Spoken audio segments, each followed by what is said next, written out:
Give me 1 second. Let me just go live on Instagram. All right. Give me 1 second. There we go. Okay. We are live.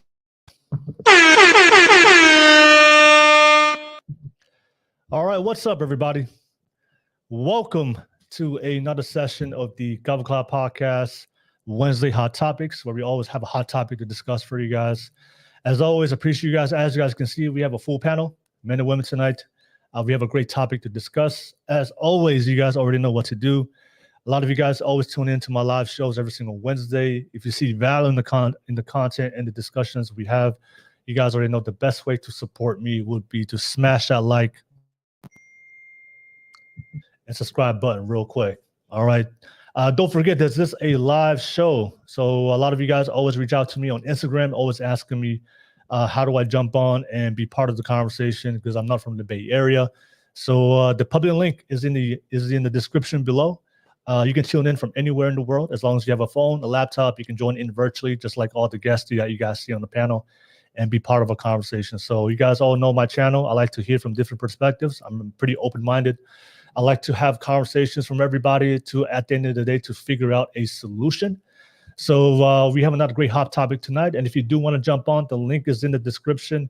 Click on that link and you'll be able to jump on and be part of the show. Hey, what's up, BL17? Said here, everybody. Hey, everyone. Hey, good to see you, BL17 on the live chat. Thank you so much. Real quick, don't forget, as always, if you do want to share your voice and opinion, a lot of you guys have strong opinions. I always encourage you guys to share your opinions on the live chat. But if you want to share it with us and for the whole audience, the best way to do it is drop it through a super chat, and I'll be able to put it on the screen, read it out, and respond to you guys, and allow the panel to also respond to you guys as well. So I definitely would love to hear your strong opinions and your voice. And of course, as always, if you just want to donate to the channel because you love the channel, love the work that I do, and just want to show support, drop a super chat, and I'll definitely be able to give you a shout out and reciprocate that for you. But nevertheless, I see BL17, Zyrex. I see you guys already on the live chat. Thank you so much for tuning in. You guys already know this is a live stream, so let me know what you guys think. All right, don't be a ninja watcher. All right, don't be a creep. Just watch this and don't say anything. Okay, let's have some fun, participate. That's why it's a live show, and I definitely would love to hear what you guys have to say. And a lot of you guys do watch from IG, so I appreciate you guys watching from IG right now. I see you guys watching already. Definitely come over. Definitely come over to YouTube so you get the full experience, and you also be able to jump on and be part of the show. The link is in the description, and you can also be participate on the live chat. And of course, everybody on the live chat, if you're a moderator, definitely get everybody active, participating, get everybody hyped on the live chat, and make sure everybody likes and subscribes. All right, but real quick, I do want to give a shout out to a sponsor, one of my newest sponsors of my show, Global Financial Impact. All right, so definitely give a shout out to Global Financial Impact. It is a Polynesian financial service company. Always try to support fellow Pacific Islanders and Polynesians out there. But definitely reach out to them if you're looking for a lot of the things and services they can do and do for you. They can help you with tax advantage, wealth strategies, protection on your money, so you don't lose it in the market. College funds for kids, if you need to set up a fund when they graduate, or have a fund for their plans after graduation. Debt management. We all struggle with debt, and sometimes it seems like we can't get out of it. We help structure plans to help you towards being debt-free. Family bank. We teach families how to be their own bank. Life insurance and living benefits. All right, if you're tired of the Fa'alawas, ever heard of the GoFundMe accounts? In June 2023, there were over 125,000 GoFundMe campaigns to raise funds for memorials, funerals, burial expenses. Help out people who have unexpected things happen to them and they can't work. We have something called living benefits. And of course, legacy planning. In the culture, we're all about leaving a legacy with our name. Why can't we add financial independence to our name as well? And number 7, business ownership program. Ever thought about being an entrepreneur? So shout out to Savannah Sanitoa. She is the owner of Global Impact Services. Definitely reach out to her. She's a Pacific Islander. She has a great business, so she's trying to help our community, especially with us, especially when it comes to burying our family members, where we don't have a backup plan. and to make sure that we can take care of the people that we love. And so that way it doesn't put us in financial stress, especially within our community. So if you definitely need help with that, definitely reach out to her. The link is in the description. And of course, her contact info is in the description. Reach out to her and she'll be able to help you.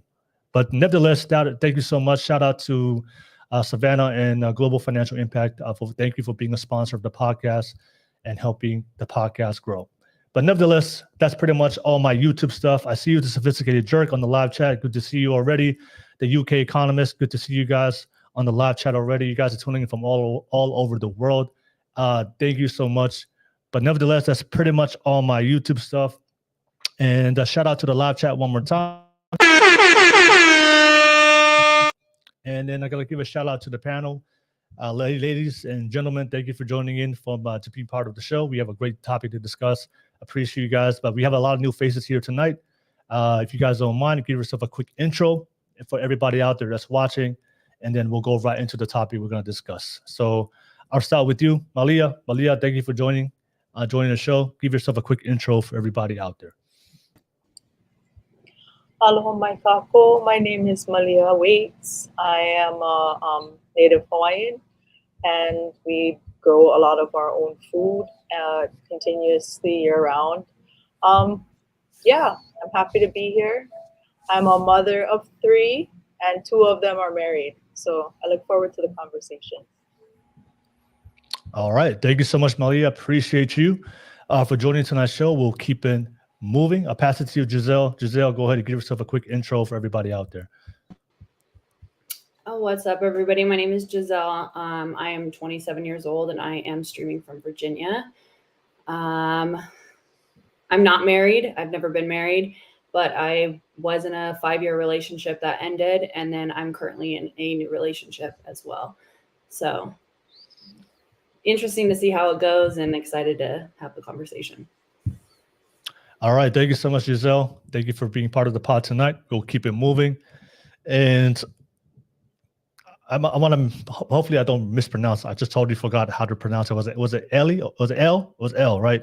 L, yeah. There we go. That's my fault. So L, thank you for joining. Give yourself a quick intro for everybody out there. My name is L. I'm 44. I have 6 children. I have been married and now divorced. And I've been divorced for almost 2 years and enjoying my freedom. All right. Sounds good. Thank you so much, L. Appreciate it, ladies. We'll pass it to the fellas. Start with you, Big Dog Barking. Thank you for jumping on and be part of the panel. Go ahead and give yourself a quick intro. My name is Big Dog Barking. I'm from Memphis, Tennessee. I've been married 19 years, 2 kids, and I'm just here to see what the debate is about. Have a good conversation. Okay. All right. Thank you so much, Big Dog Barking. And then I'll pass it to you, Cam. Cam, go ahead and give yourself a quick intro for everybody out there. Hello, everyone. My name is Ifedi. I'm from California. I just turned 30 years old.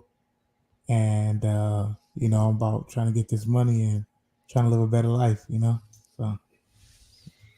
Okay. And no Wiseman, you're going to jump on tonight, right? Yes, sir. Yes, sir. Will. We in the building, dog. We in the building. As you can see, I'm on daddy duty, so pay attention. I know what I'm talking about, ladies and fellas. Wise man, holla at your boy. Shout out Will for inviting me. Much appreciated. No worries. Thank you so much, Wiseman and Cam. I appreciate you guys as always. Thank you so much for the great intros. We'll go right into it. And a shout out to everybody on the live chat. Little Plastic Spoon, BL17. Good to see you guys. 4240. Good to see you guys. Get that live chat popping. And of course, if you guys watching from IG, definitely come over from IG and be part of YouTube so you guys get the full experience. All right, no worries. Okay. But nevertheless, let's get right into it. The topic we're going to discuss tonight: do modern women want to become wives or just want to be married? Somebody that supports the channel sent me this video. It went viral, and a lot of people were talking about this. So I want to play the clip. I want to play the clip real quick, so that way we can get some full context. And I want to ask you, what's your reaction to it? what's your reaction to the clip? And also, I want to hear what you guys think about the topic tonight is, do women want to become wives today, or do they just want to get married? So let me play the clip real quick. And of course, as you guys watching the live chat, let me know also as well, what do you guys think about the clip I'm about to play? And what's your opinion about that? Okay. Between these two women. For better, For worse, worse, for richer, for richer, for poorer. for poorer. We hit that snag about 20 times in counseling. Real made it very clear to Jonathan, you cannot be broke in sickness In sickness and in health. and in health. To love, cherish, and to obey. We didn't talk about that one in counseling. We did talk about that in counseling. Yes, we did.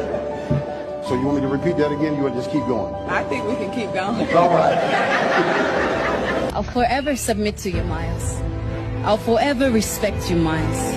I'll forever honor you, Miles, as the head of our home. In heaven, they hear.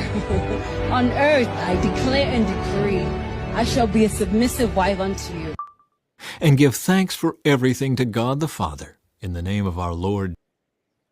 All right, so that was the clip. All right, so one of my supporters who watched my show tonight, who always watches the channel, that was the clip that he sent me.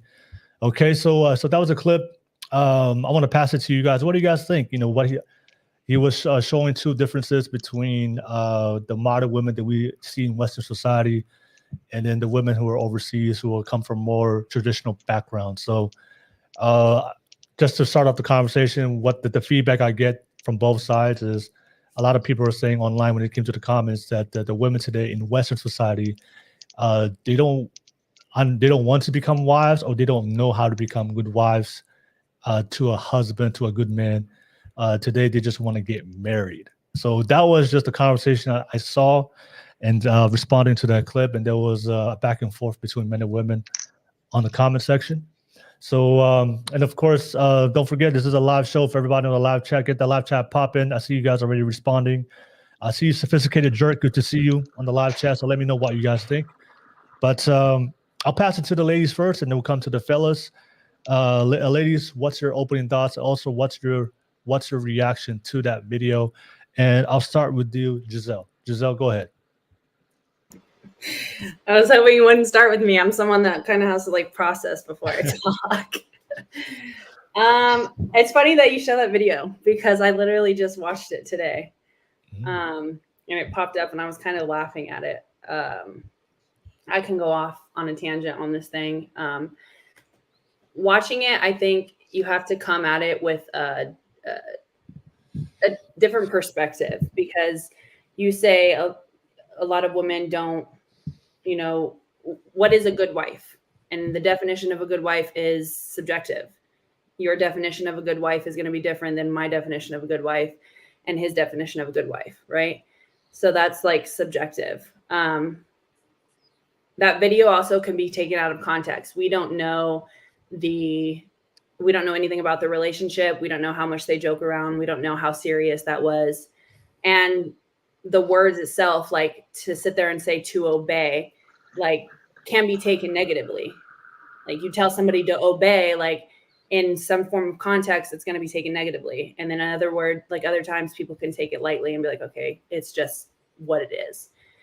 Marriage is seen differently today. It's not traditional anymore. It's not, I'm just going to marry you 2 weeks after knowing you so you can be my provider, and I'm going to be the mom, and I'm going to be the wife, and I'm going to be the, Betty Crocker and cook in the kitchen while you go work. It's not like that anymore. We're not in that era anymore. People living, I think, overseas also, you have to take into like cultural aspects, aren't like getting filtered and aren't getting the things that we are in America. So like their perspective and their idea on marriage is completely different than Americans' idea on marriage. Where they come from, maybe it's the man really does still play that full masculine role of being the head of the household, the provider, the everything. And the wife plays the mom, the cook, the clean, the traditional. And she doesn't have to work. We don't know. So I think that video you watch it at first and you're just like, oh hell, like this girl, she's not gonna be, you know, she's gonna give him hell. You better like not marry. It's like I don't think it should be taken that way. But yeah, I still have to kind of like process. I want to hear everybody else's like opinions too. But as far as like right now, seeing that video, I think it's just kind of funny. Because I don't really know in depth anything else from both sides. I think a lot of it is a cultural difference too. Okay. So. And just for the sake of the podcast, so what's your answer to the question for the topic? Do women today, do they want to become wives or do they just want to get married? What's your stance on that? Oh God. Again, like a lot, the problem that I have is a lot of these questions are very subjective. Like they can I be. just want to hear your stance. I just want to hear your perspective. My stance is it depends who you ask, because you have the ones that are just like, screw it, I'm getting old, I need to have kids, I need to find a husband. Or you have the ones that are just like, oh, money, you provide me with something, screw, I'm gonna get married, I'm gonna have your last name. And then you have the ones that like I've heard like women around me where they're just like, I cannot wait to be a wife. I cannot wait to fulfill that role. I cannot wait to have children. So what's the majority perspective that you hear the most? Is it they want to become a wife or they just want to get married based on your experience? What's the majority? From what I've been around, it's they want to be a wife. Okay. They, all right. They want to become wives. Yeah. Okay, good. All right. I appreciate that. Thank you for letting me know, Giselle. And we're definitely going to have a lot of time to break everything down, because I know you brought up a lot of great points. I can talk, so that's why I said I shouldn't go first. Don't worry, we got time. We got time, Giselle. Don't worry. But thank you so much, Giselle, for your response. We'll keep it moving. I see a lot of you guys already on the live chat. More Productions, good to see you in the live chat. Tim M, good to see you in the live chat. I see the viewership going up. Let's get that live chat popping. Let's get active in the live chat. Let me know what you guys think about tonight's topic. But we'll keep it moving. Elle, go ahead. It's your turn. What do you think? Do modern women today, do they want to become wives or they just want to get married? I'm gonna say the same thing as Giselle said. It's subjective on that instance, because again, I have been a wife. I've fulfilled that role and decided that it was not a role I wanted to play, and that was because I didn't have the proper partner. So although getting married was great, it was all for the wrong reasons. So.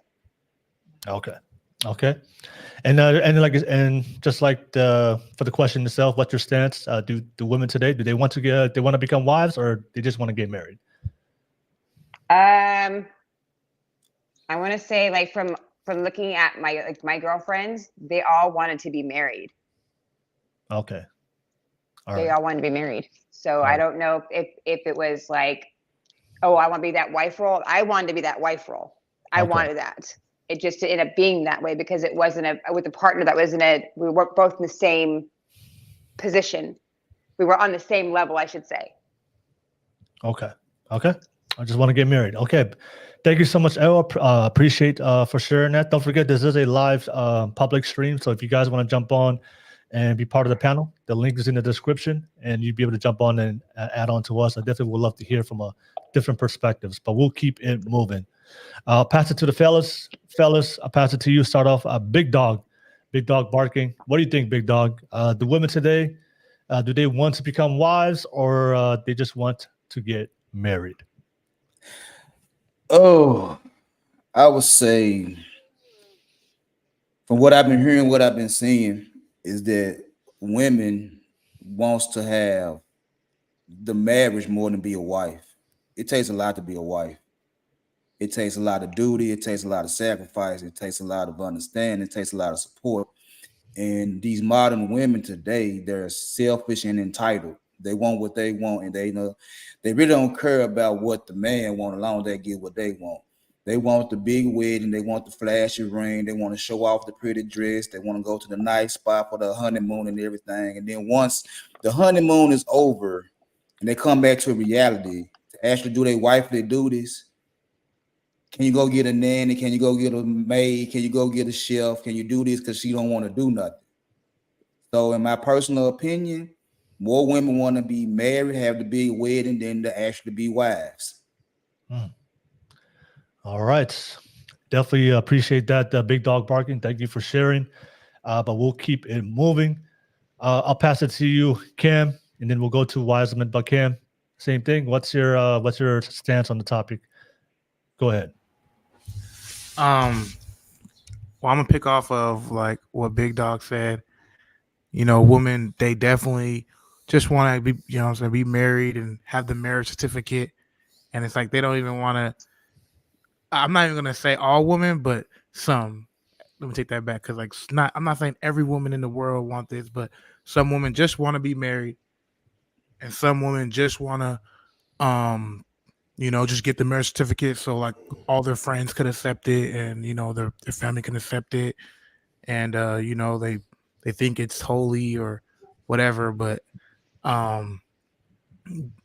sometimes it could mess up their mindset because now that they don't really want this with that person, so it could hold them back for what I'm saying, for years, for decades because of that. So I'm gonna say this: when it comes to marriage, you gotta take it serious. So whoever you marry, make sure that it's somebody that you actually love.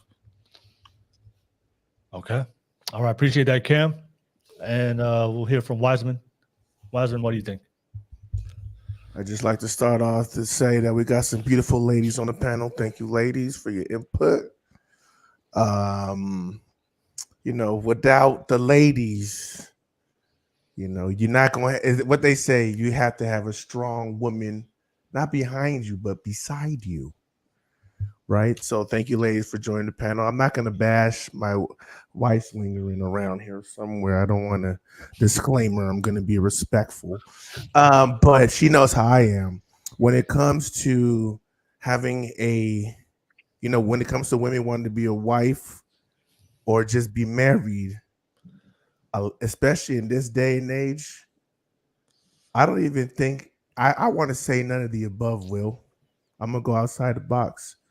They just want to be loved. They just want to be loved, but they're not going to do what it takes. Now, for me, as us men, we want wives. We don't want we're not going to bend the knee just to marry to someone. So a lot of women say these dudes out here ain't nothing because you want to take this? Because they on social showing their body off. High body count. They don't cook. They don't clean. They don't do nothing, but they want someone to bend the knee. And then on top of that, they end up being with somebody where their love languages don't match. A relationship involves knowledge. You have to know your partner. You can't just jump into a relationship just because you feel like, oh, it's a puppy love or it's something that something that you can't stand. You can't stand this person, but you just want to go through it. So to answer your question, Will, I'm going to say women nowadays, especially, I'm going to say, especially with social, I'm going to say a lot of women nowadays just want the glitz and glamour of being married. It takes a lot nowadays to be a wife, and my mom can attest it's not easy. But because there's so many options on social, like, is it Ellie? Yeah, L. You say you've been married. How many kids you got? 6. 6, and I appreciate you for helping the world procreate. I appreciate you. And then is it Giselle? Yeah, Giselle. How many kids you got? None.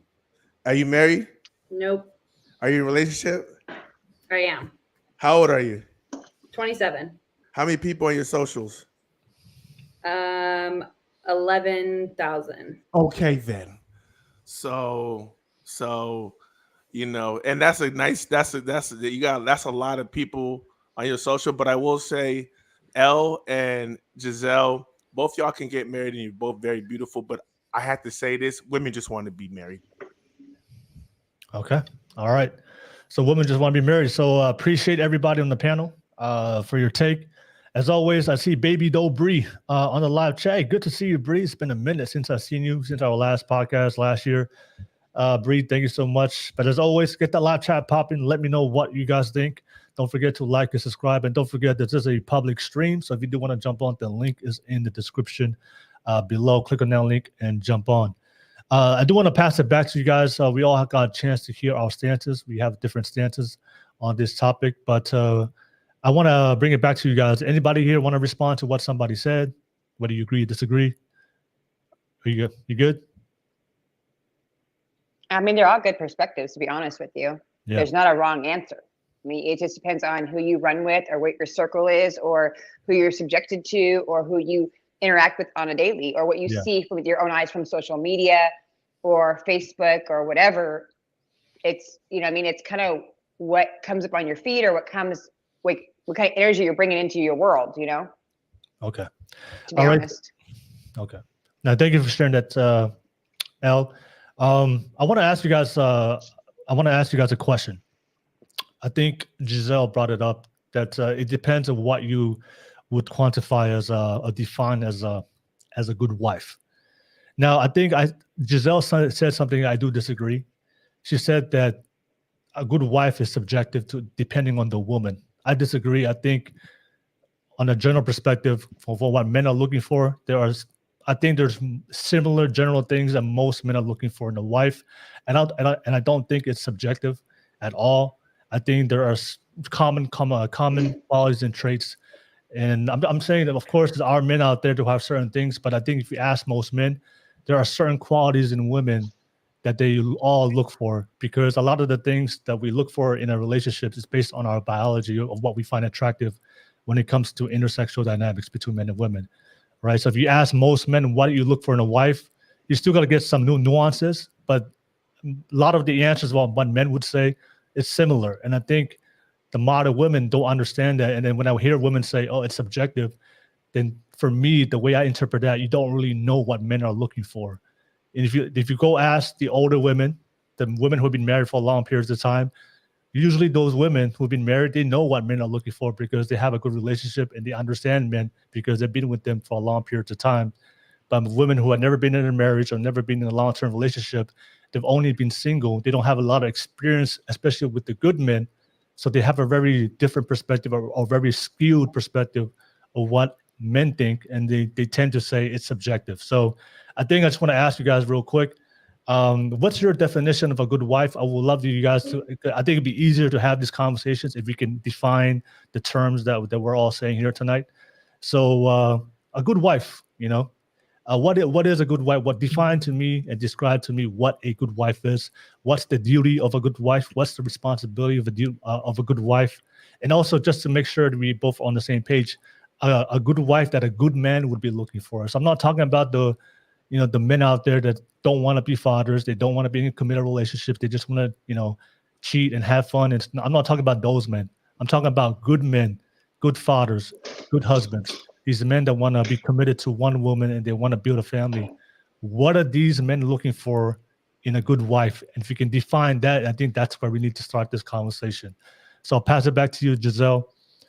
Can you define to me what a good wife is, the qualities of a good wife, what her duties are, what her responsibilities are to her good man, to her husband, and to the relationship? Go ahead, Giselle.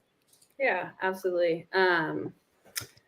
Personally, I'm Hispanic, so how we view relationships as a Hispanic, I was raised very much to take care of our men.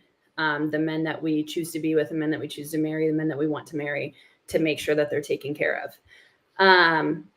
So when it comes to the definition for me of being a good wife, I want to ensure that I obviously do the basics. I can cook, I can clean, I can take care of the house when you're not there. I don't have kids.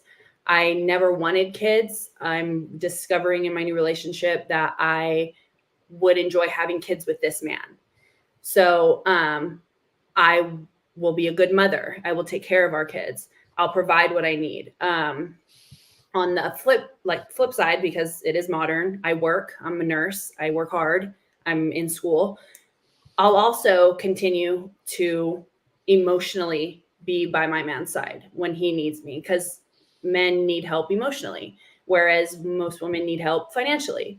So just as my man will support the household and go to work and work hard and get his hands dirty and provide for me in ways that I need from a man, I will, as a wife, potential wife, be there emotionally where you need me. I will fulfill you, obviously, sexually. Like, that's a big thing in a relationship. Sex is a huge thing. The relationship I'm in now is the healthiest relationship I've ever been in my life. And I'm opening my eyes to things that I didn't even know about myself, because this man is such a good man, because this man is not only masculine, but also in tune with his emotions and can keep my Hispanic Latina attitude side to an ease. I don't want to be crazy. I don't want to be angry. I don't want to be hostile. You know, I want to make sure I maintain my calm and I fulfill the role as a woman in his life, because he fulfills the role as a man in my life.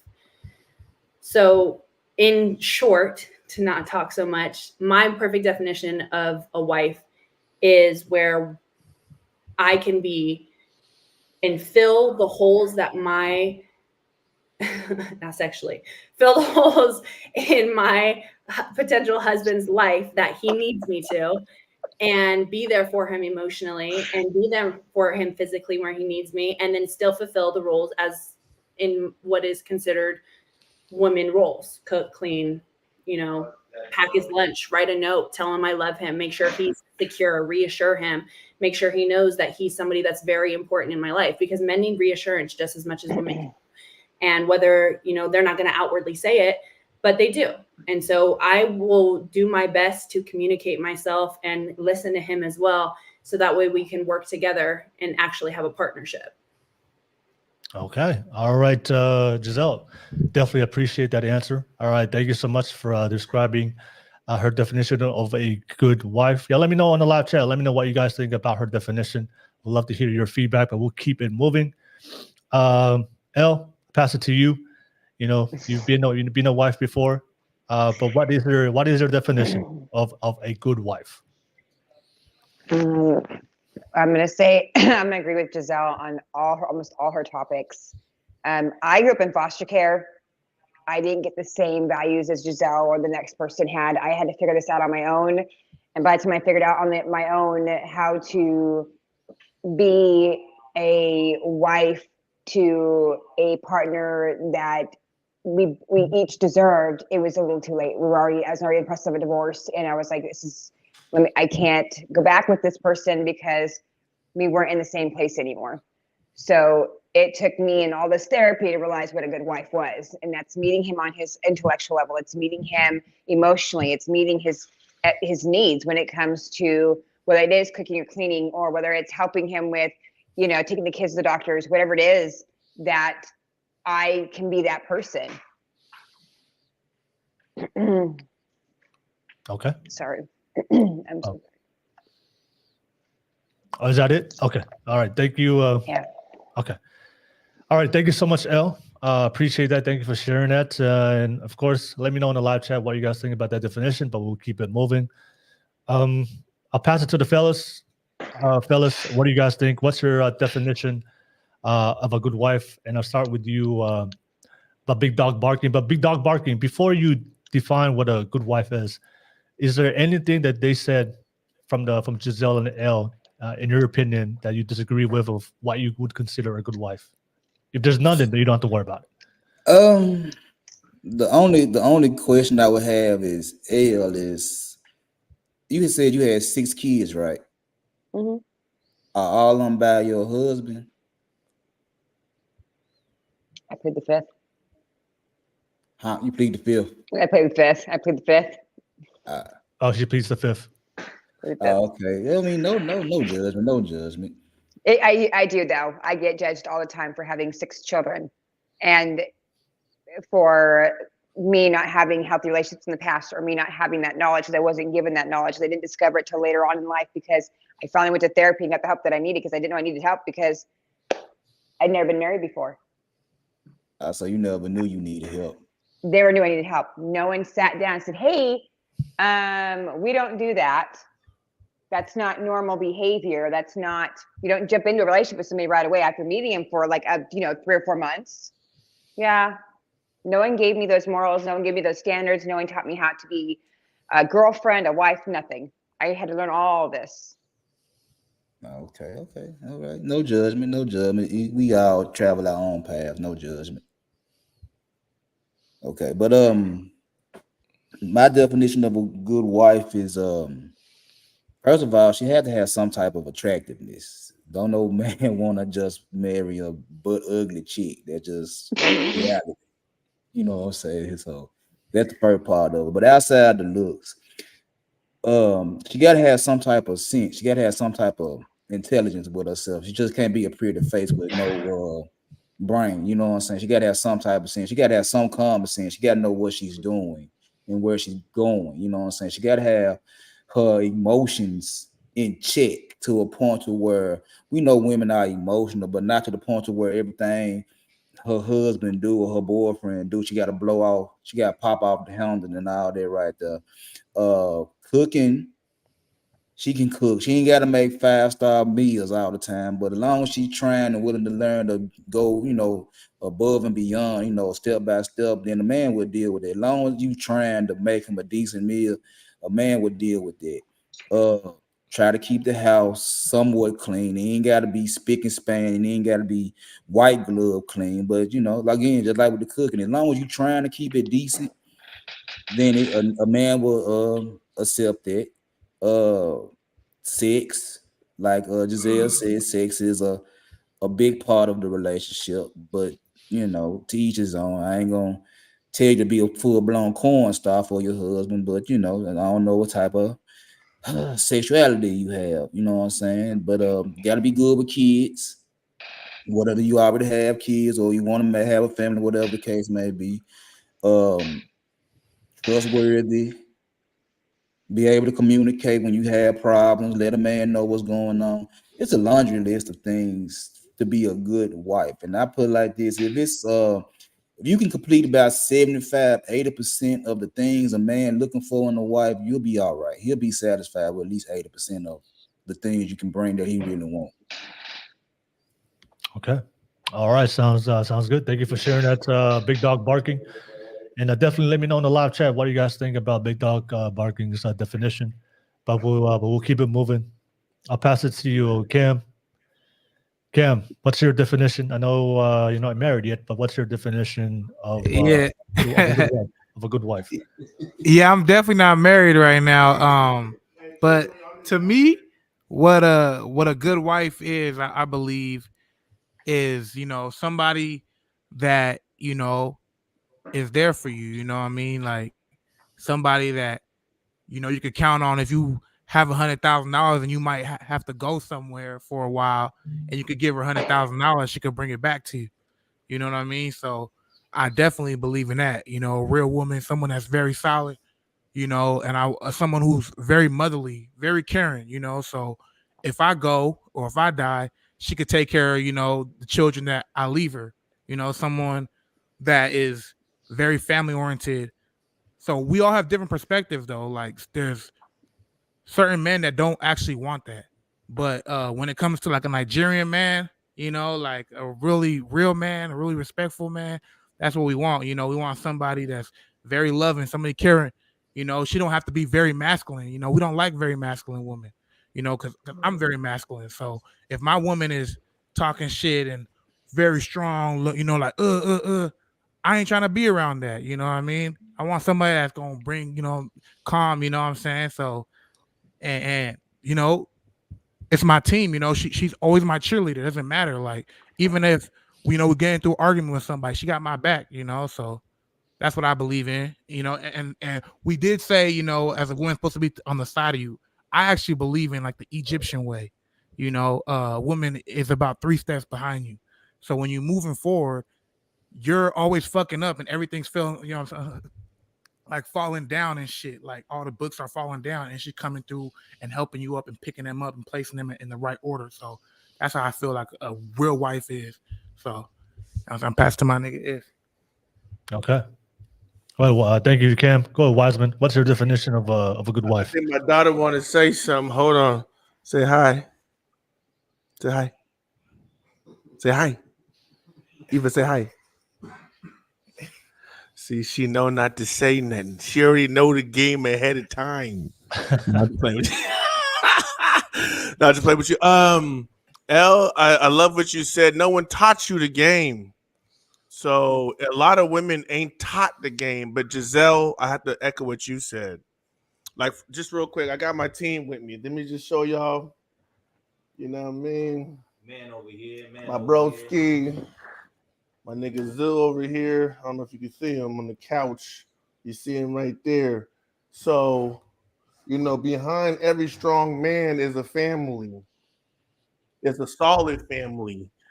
And you gotta have a team with you. You gotta have my family, we a bunch of dogs, we a bunch of gorilla silverbacks. Well trained though. So when Giselle was saying she in a strong relationship, she got a man with her, you know, and that she a Latina, but she old school. And a lot of women just go back to the old school. If all in doubt, go back to the fundamentals. I'll tell you what my coach used to tell me when I played basketball. When you try to get fancy with it, just use the backboard, buddy. Just use the backboard. Tim Duncan, I don't know if y'all follow sports. Tim Duncan made millions. Fundamentals. Go back to the fundamentals. And a lot of women are confused because you got this person on social, you know, goals, and they don't cook, they don't clean, but they got maids and chefs. I make six figures. My wife makes six figures. We highly educated. She can't call me out my name. I'll cut her loose quick, and she'll probably do the same.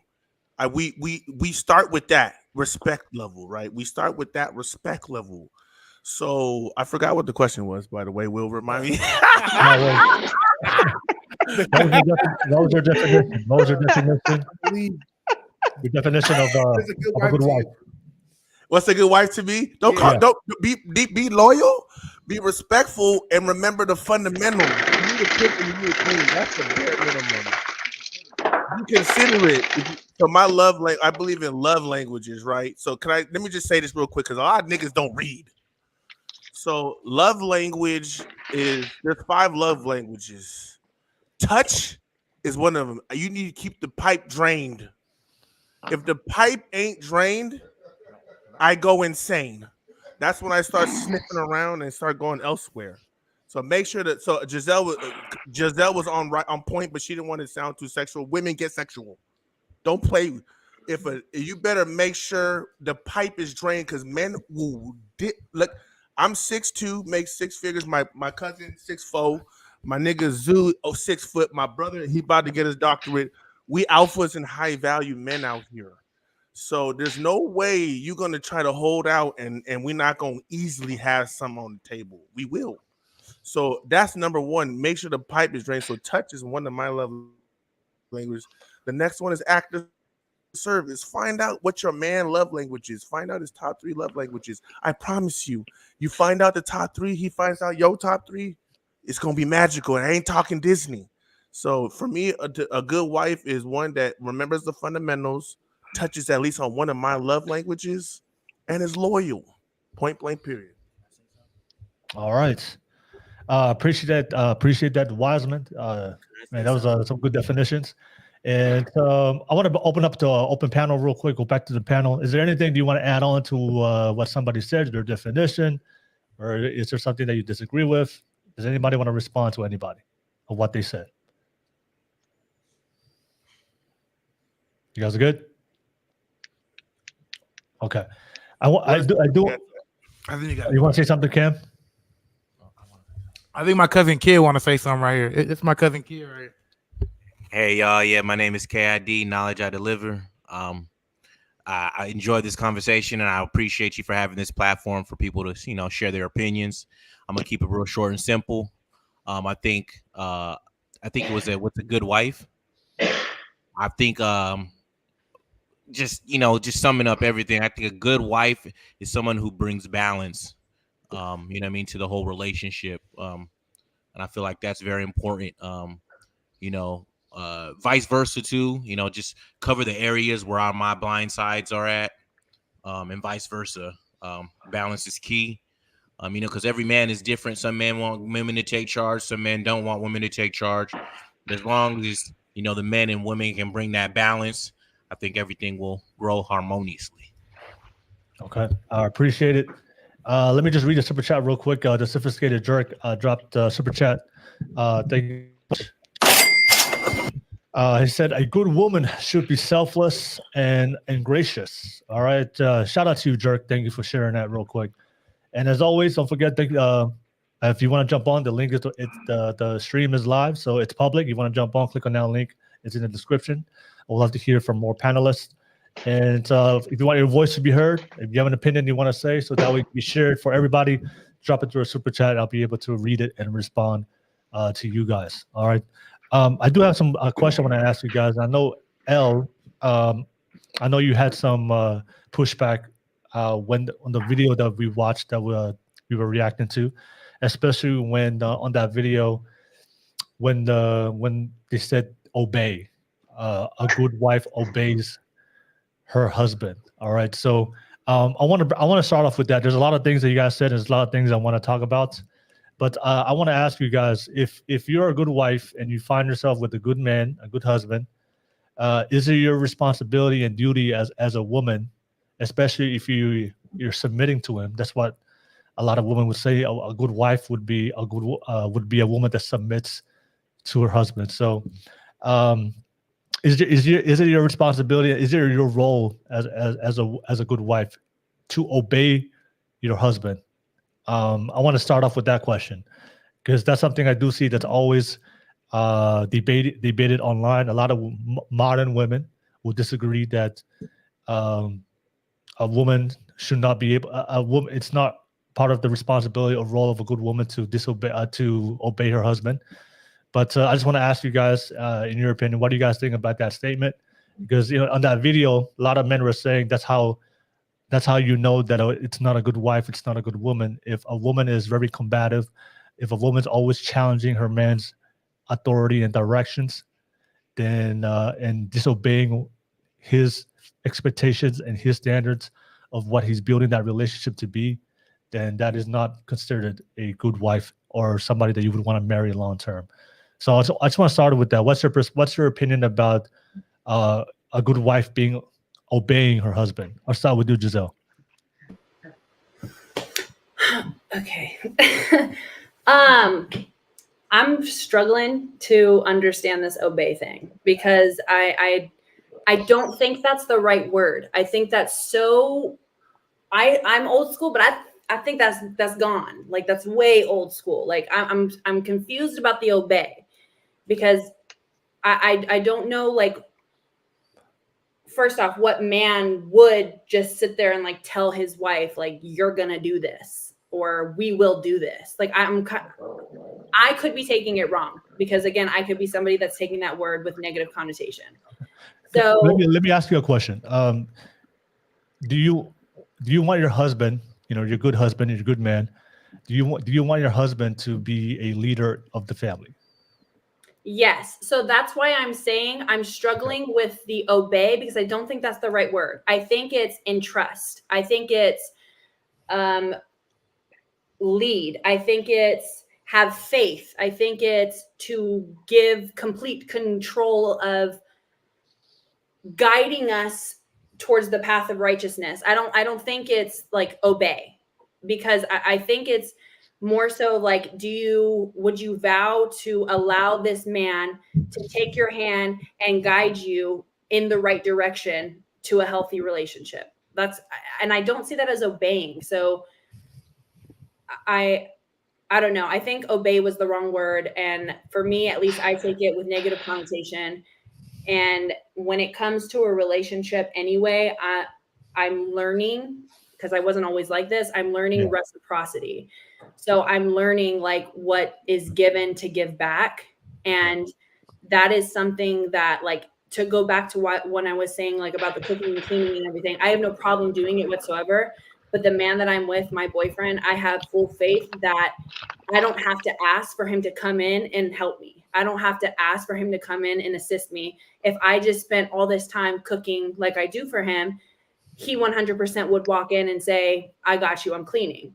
And it's like that reciprocity, that teamwork, that being there for each other and building like with each other.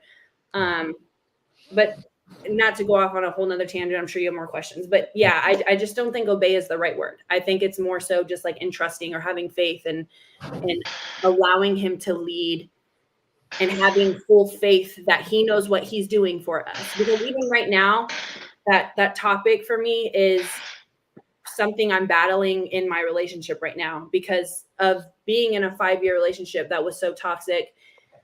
I don't have full faith. I did not have full faith in another man to guide me, to lead me, because I had to be my full masculine. I had to take care of myself. I had to make sure I got my back and my things built up. So coming into another relationship where it's like it's more serious, it's more calm, it's different. I have to relearn, how to be vulnerable again and put the barrier down and have full faith that this man I can put my seat back and put my feet on, the dashboard, and that he's going to drive us to the, success. Okay. Yeah. Just to be fair, Giselle, I think the reason why a lot of women today would have a very negative connotation when it comes to the word obey, because I think most women have never experienced a good masculine man that knows how to lead. I think that's the problem, because I think if you ask most women what would they prefer, I think most women would say I would want a good, strong leader, provider, protector that knows how to lead me. And I think if women who've been in those types of relationships and been with a man that's committed to her and been with a man that has her self-best interest at heart, I think women have no problem obeying, submitting, following that man's direction. I think what's happening today, especially in this modern era of dating, of hookup culture, and just going out there and not really having a good vetting process to attract good people. And Elle brought it up, a lot of women don't know what a good relationship is, depending on your experience or where you're coming from or how you grew up as a child. If you don't know that as a woman, then you're going to attract any type of man, and you don't know how to distinguish between the good men and the weak and the toxic and tyrant men. So when they go with the bad man, they try to obey his directions, and he failed on that and led them to a very toxic situation that put a very negative connotation in their minds. Oh, I'm never going to obey again. But I think if you want to attract a good relationship and you finally find a good man that's committed to you, good values, good morals, and does know how to, and has a plan for you and your future, for your family, I don't think women would have a problem obeying that type of man. I think when it comes to weak men or toxic men who don't know how to lead, I think I agree with you. You don't want to obey those types of men. You want to obey a good man. Can we agree on that, or is that something that you still don't agree? No, absolutely. I mean, obviously, you would want to obey to a great man. Yeah. Okay. You want to, like I said, like I am a more masculine female. I'm more dominant. I'm more assertive. Again, Latina, but I don't want to be. I want to be feminine. I want to be completely vulnerable. I would love to just not do anything and let you go ahead and take the reins. I would love that. Yeah. I also personally wasn't, I wasn't raised in a perfect relationship, with my parents having a perfect relationship. Yeah. No one I know in my family was married except for one aunt. So I don't know what that looks like. I only know from my experiences, and yes, I'm only 27, but I did grow up at an early age. I only know from my experiences and me, learning throughout the years, and then being in that past relationship for so long and learning what I don't want and what I did not want to see, and seeing the trauma that it has on me now and how it's affecting this perfectly good man. But one thing I will say is and I'm only using my personal examples because that's all I have, is if my boyfriend was here right now and I asked him, babe, do you want me to obey you? He would say no. He would tell me no, I don't want you to obey me, but I do want you to have faith in me that I got us. I do want you to trust that I have us. Because I can't see a good, healthy relationship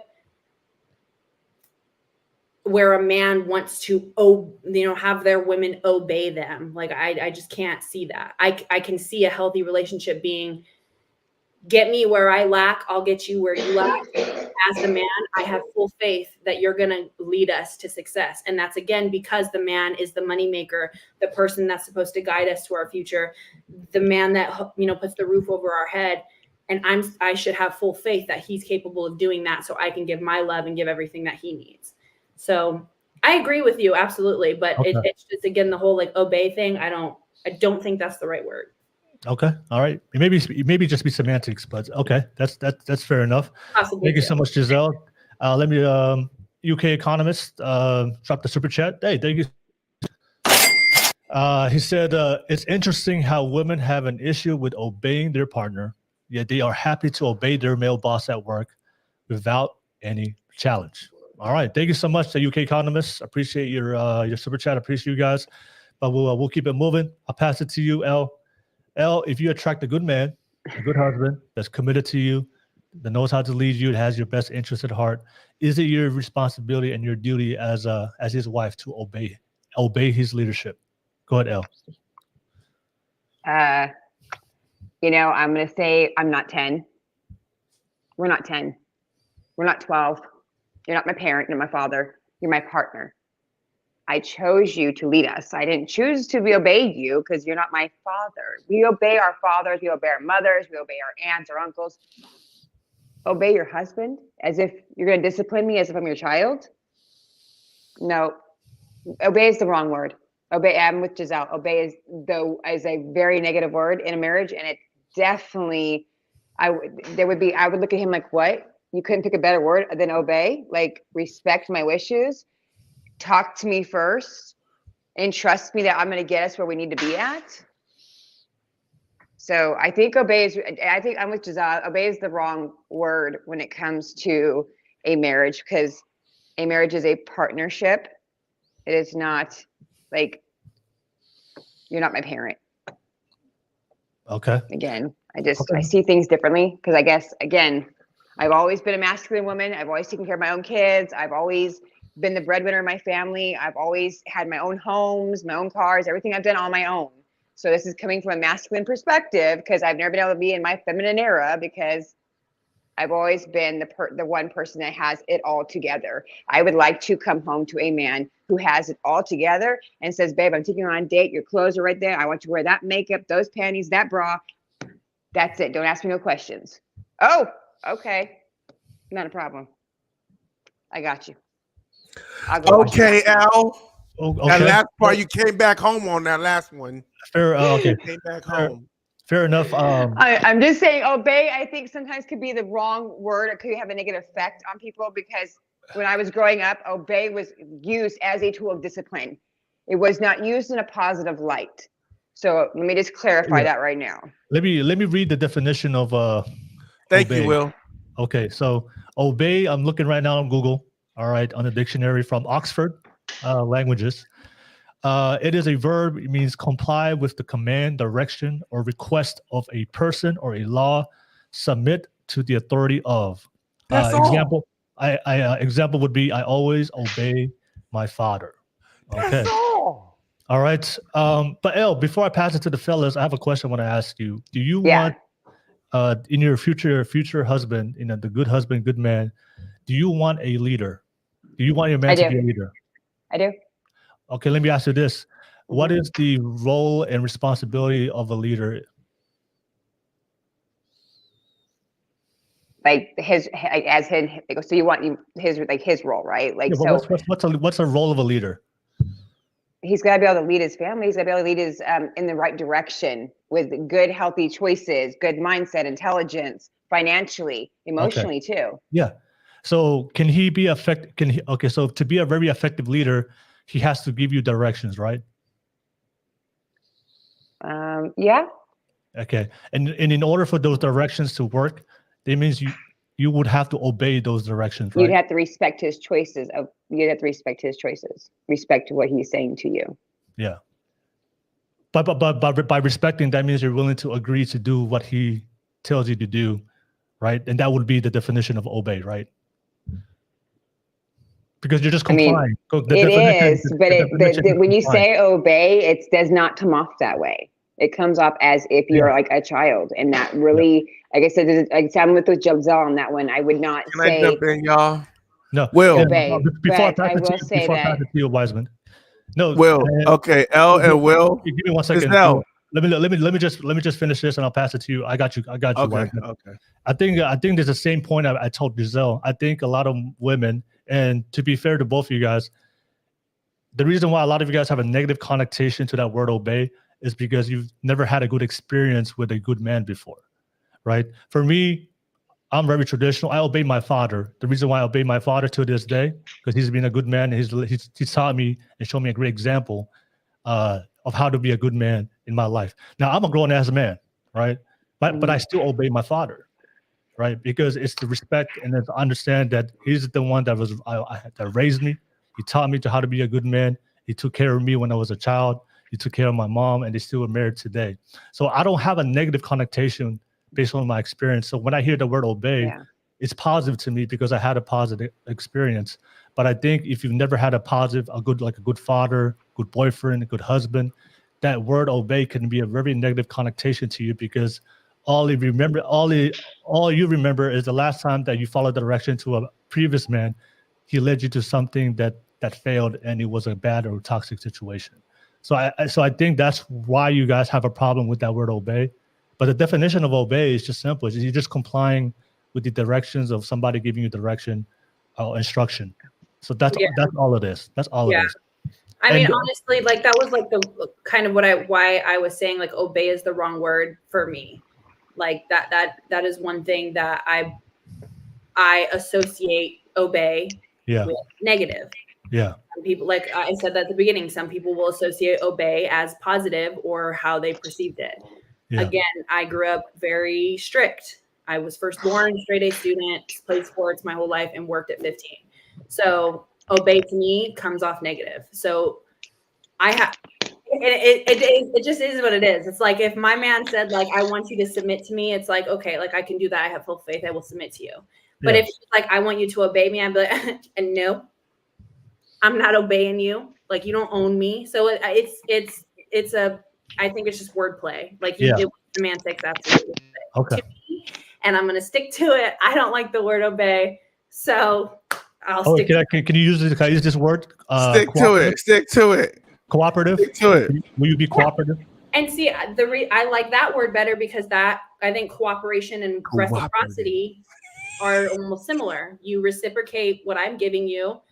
I put off the love that I want to receive. If I'm cooking for you every single day, I want in some form that reciprocated to me to where I feel that level of love.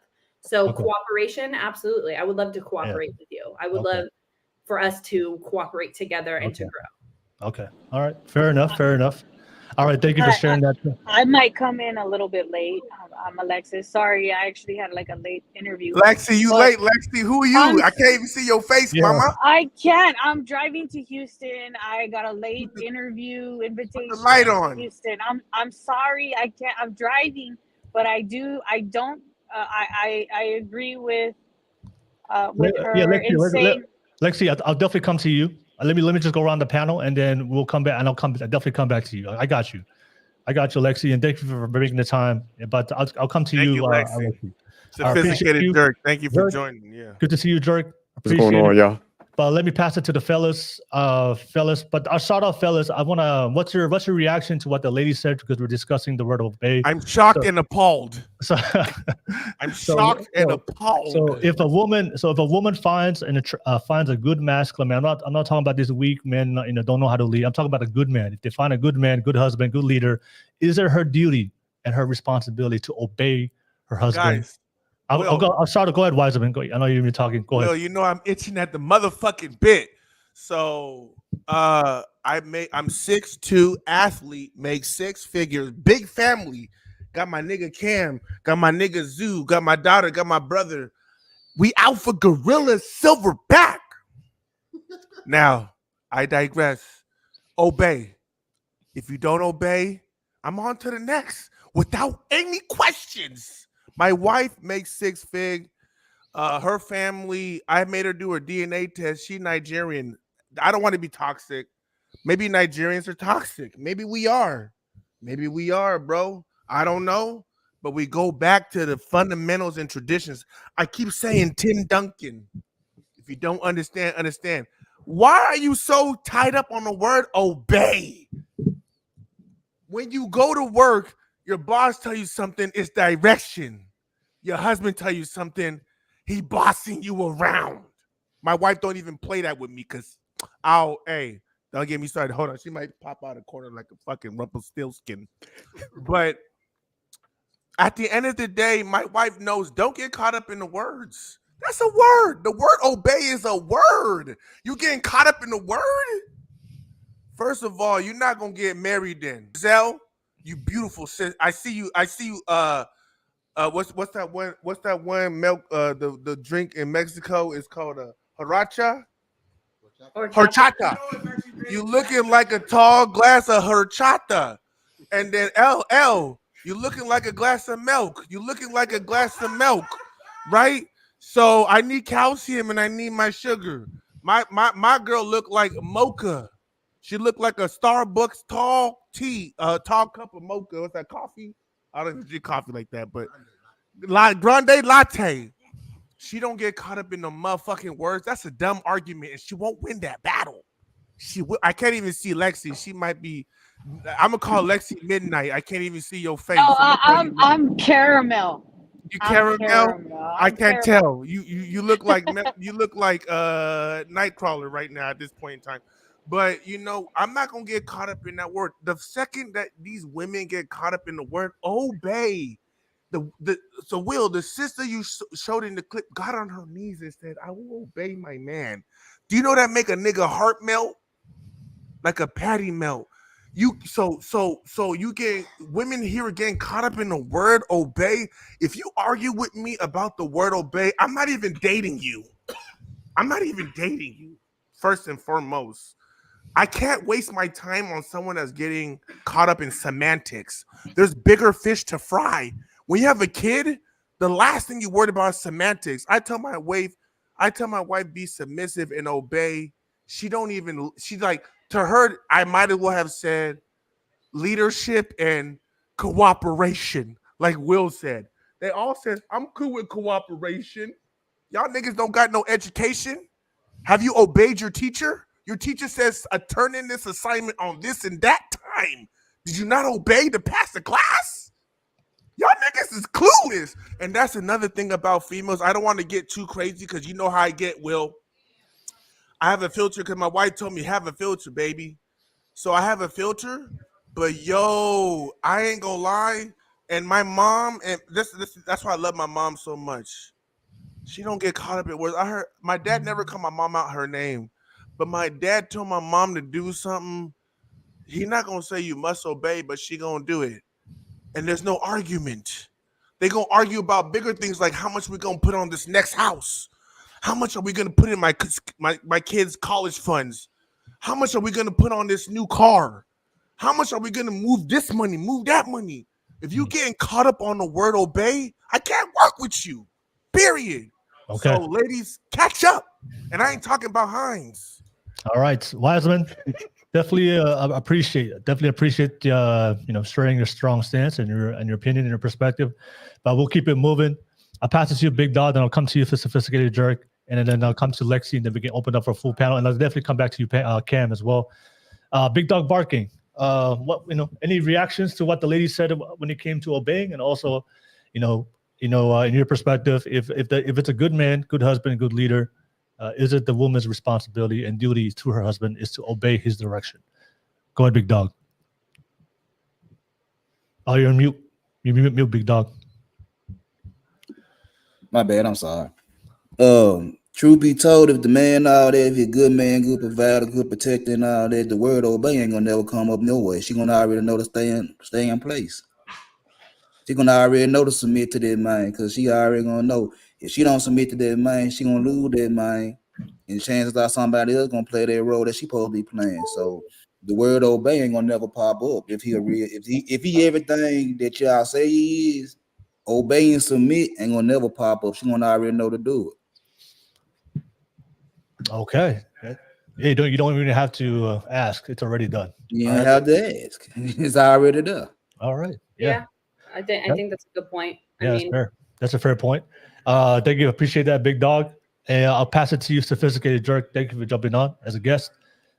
But what's your reaction, Dirk, to what the lady said when our conversation about obeying, and also, in your opinion, being a good man, good husband, know how to lead, is it the woman's responsibility and duty to obey her husband? Yeah, I would say absolutely. Because that's why I pointed out, like, read the definition, because I think a lot of times people get caught up on the words, they get hung up on it. So it does sound like bad if you just hear the word, but when you start breaking it down, you selected the guy. So if you were like intentional, you vetted the guy out, he had all the right, credentials and stuff, he's going to lead you to the right direction. So in a way, you don't want to bottleneck, the growth and all that stuff. So you should be compliant if he's got a good plan. Like if y'all were dating and stuff and he laid out the plan for you, he got a good vision for you. Because I know, Gazelle, you said you were a nurse and stuff. So he's like, okay, I'm incorporating you into the plan. Here's how we're going to break it down. You should obey if he has a good direction and stuff. So I think a lot of times we do get caught up in semantics and, how a word sounds versus, how the plan is going to move forward and, how the growth is going to come. And sometimes I do see people, like I said, they'll put roadblocks in the way of success and they end up, like, I'll say, killing the growth because of how they feel about words and stuff like that. Yeah. So yeah, definitely it's the responsibility. Yeah. And also, if you don't mind me asking, Jerry, because I know you're married, and then Big Dog brought up a great point that if you're doing what you're supposed to do as a man, then that word you don't even need to bring up that word. So in your experience with your woman, I know you guys, I know you're the one that's the man of the house. You don't really have to tell your woman, hey, obey this. It's already respected, right? It's already respected between you and her. And it's already Why would you have to? absolutely. You alpha Will? If you were silverback, you're making money. Why do you got to even say the word? But if you say the word, why you tripping? Go ahead. Facts. What my man said, but it's like, yeah, the word never comes up. But I do see why sometimes they give pushback, but because they probably have bad prior experiences. Yeah. But it's like sometimes, man, you gotta let that go because you get the right man, then you gotta kind of move out the way and let him guide that thing. Because yeah, I heard y'all all say like you want a leader, so you can't like give them pieces of the leadership and stuff like that, and expect them to excel. I feel like you can have a leader without them being disrespectful. Because in all honesty, if I'm in a relationship with you and I say, hey, like you telling me to obey you, it's kind of really fucking with me. Like it doesn't sit well with me.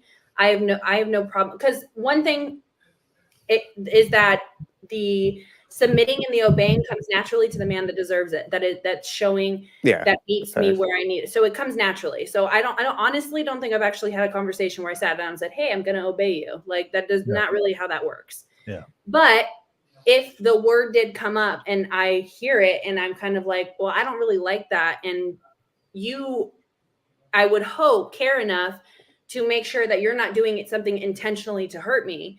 If I'm telling you I don't like that word and I'm not liking how it's sitting with me, I would hope, and I know that my boyfriend would not do something to intentionally piss me off or intentionally say, you're going to obey me. You're right, Giselle. Can I say something, Giselle? I don't mean to cut you off, Giselle. My sweet horchata. You didn't mean to cut me off, but my sweet horchata. You're right. If the word pains you so, as a man, like my girl, she don't like when I what's the word I beat?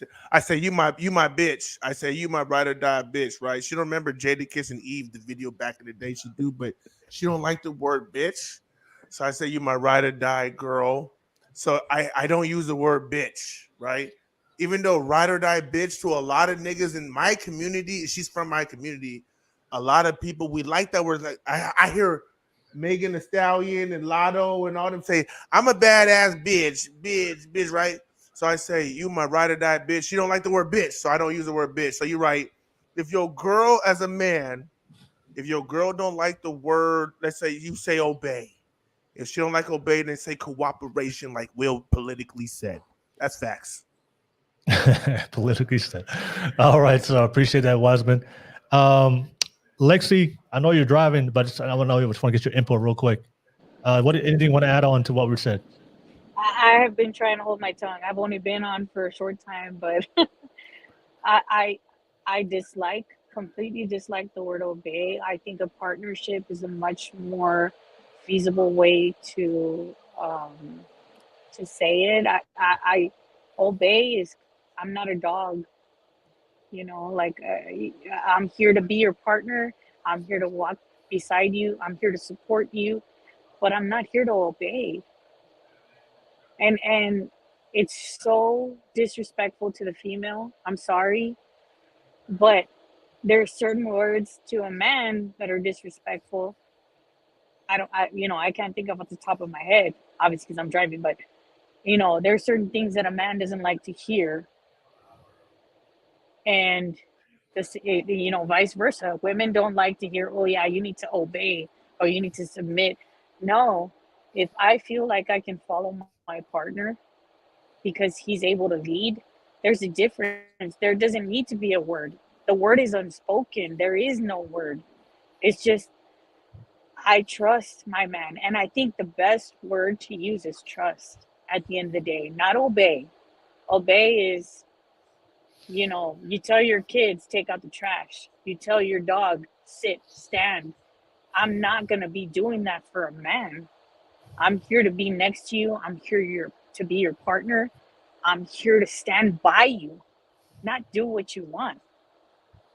Because at the end of the day, I'm my own person, and that's why you fell in love with me in the first place. That's why you were with me in the first place, is because you knew that I was my own person and that my person would work alongside you, and we together would be a strength in and of itself.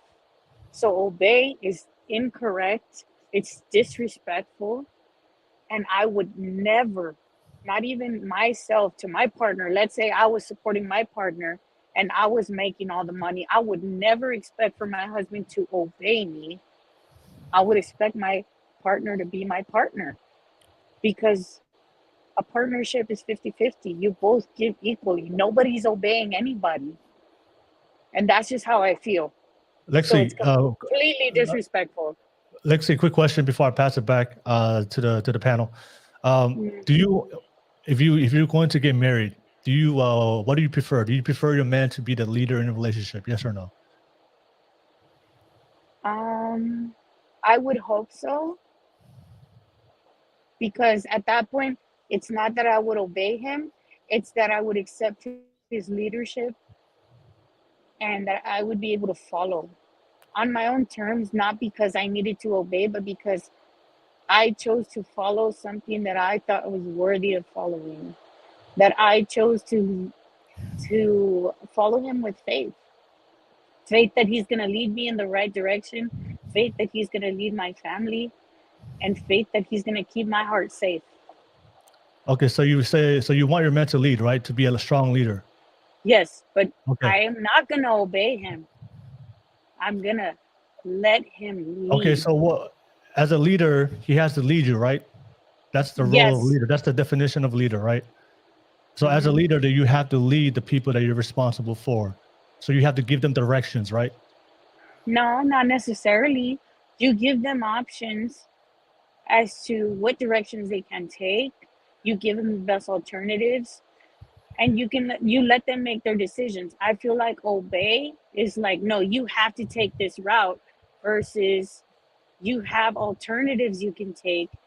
I would prefer you take these routes, but if you don't, I'm gonna respect your decision, and I'm gonna be there with you, whichever decision you make. Obviously, if it's a good leader, if I am with that person, it's because I already recognize that the routes he's giving me or the routes I'm taking are good. Lexi, do you have at your job, do you have a boss? Yes, I do. His role is a leader, right? I've had a he and she boss. Yes. Okay, so usually the bosses, can we both agree? Usually the bosses that we work for, those are the person that have a leadership title or role, and they give us directions of what to do in our job, correct? Yeah, but I'm not working for this person. I'm not working for this individual. If I'm gonna be with somebody, no, and I understand what you're saying. I understand. Yeah. So I'm saying is when concept. your boss gives you directions, in order to be able to be a follower, you have to follow his directions, right? I'm getting paid. I'm getting paid to follow their direction. It's a completely different No, relationship. I don't want to. I'm just saying. I just want to go back to the basics because That's not a basic. There's two different. That is two different relationships. A relationship between a man and a woman is different than a relationship between a person and their boss. Because at the end of the day, people leave their bosses because they're not good bosses. But they can do that because they're getting paid for it. I'm not getting paid to be with somebody. So I'm there in my own free will. I'm there in my own free will. Lexi, what I'm saying is because if you want a man to be a leader, the definition of a lead is to give direction to the people that follows him. They want to follow him by choice. I think so. The thing is, the very things that you say is contradicting. Like you want a man to, because I studied leadership. You want a man to lead. You want a man to lead, but you want to dictate what he tells you, what his directions or how he leads you. That's not the definition of a leader. What? Okay, can you? I don't think she didn't say anything about saying how he dictated. She's just saying that word. She didn't say anything about how he dictates things or how he goes about leading. Can you give me the definition of leadership? And I'm asking because I literally I was working on a doctorate on leadership. So can you please give me the definition of what leadership is? The leader definition. This is the definition of a leader. The person who leads or commands a group, organization, or country. That's the definition of a leader. The leader of a group. So you don't command. You're giving. Lexi, you're giving your perspective. You're putting your input into let's not do this. For our relationship, I think that this would be the better route for us to take. And as your husband and as your man, I think this would be a more successful route for us. All right, baby, cool. I trust you. I have faith in you. I think this is a good decision.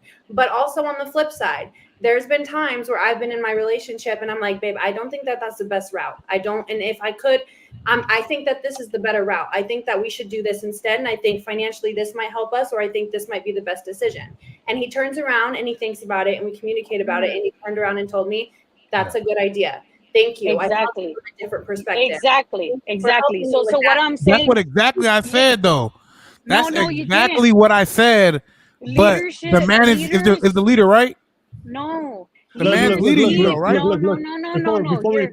Before we continue this conversation, the thing is, we have to all agree on the definition. And the thing is, regardless of how you feel about a definition, the definition is the definition. The perfect example would be, I just told you guys the definition is the definition of leader. This is the definition of leader by Oxford, right? The person who leads or commands a group. So you can't go against. You guys are you're disagreeing. Well, he doesn't supposed to command. I'm not. I'm not fighting the definition. That's what Lexi said. I put that. I laid that on the platform already. Definition is definition. Yeah. So the definition is the definition. Choosing to use the word obey. Yeah. Is the personal choice. It's the just respect me and have that mutual respect for each other. I'm not going to do anything. I'm not going to put you out of your name. I'm not going to say anything that intentionally pisses you off. So please give me that common courtesy back.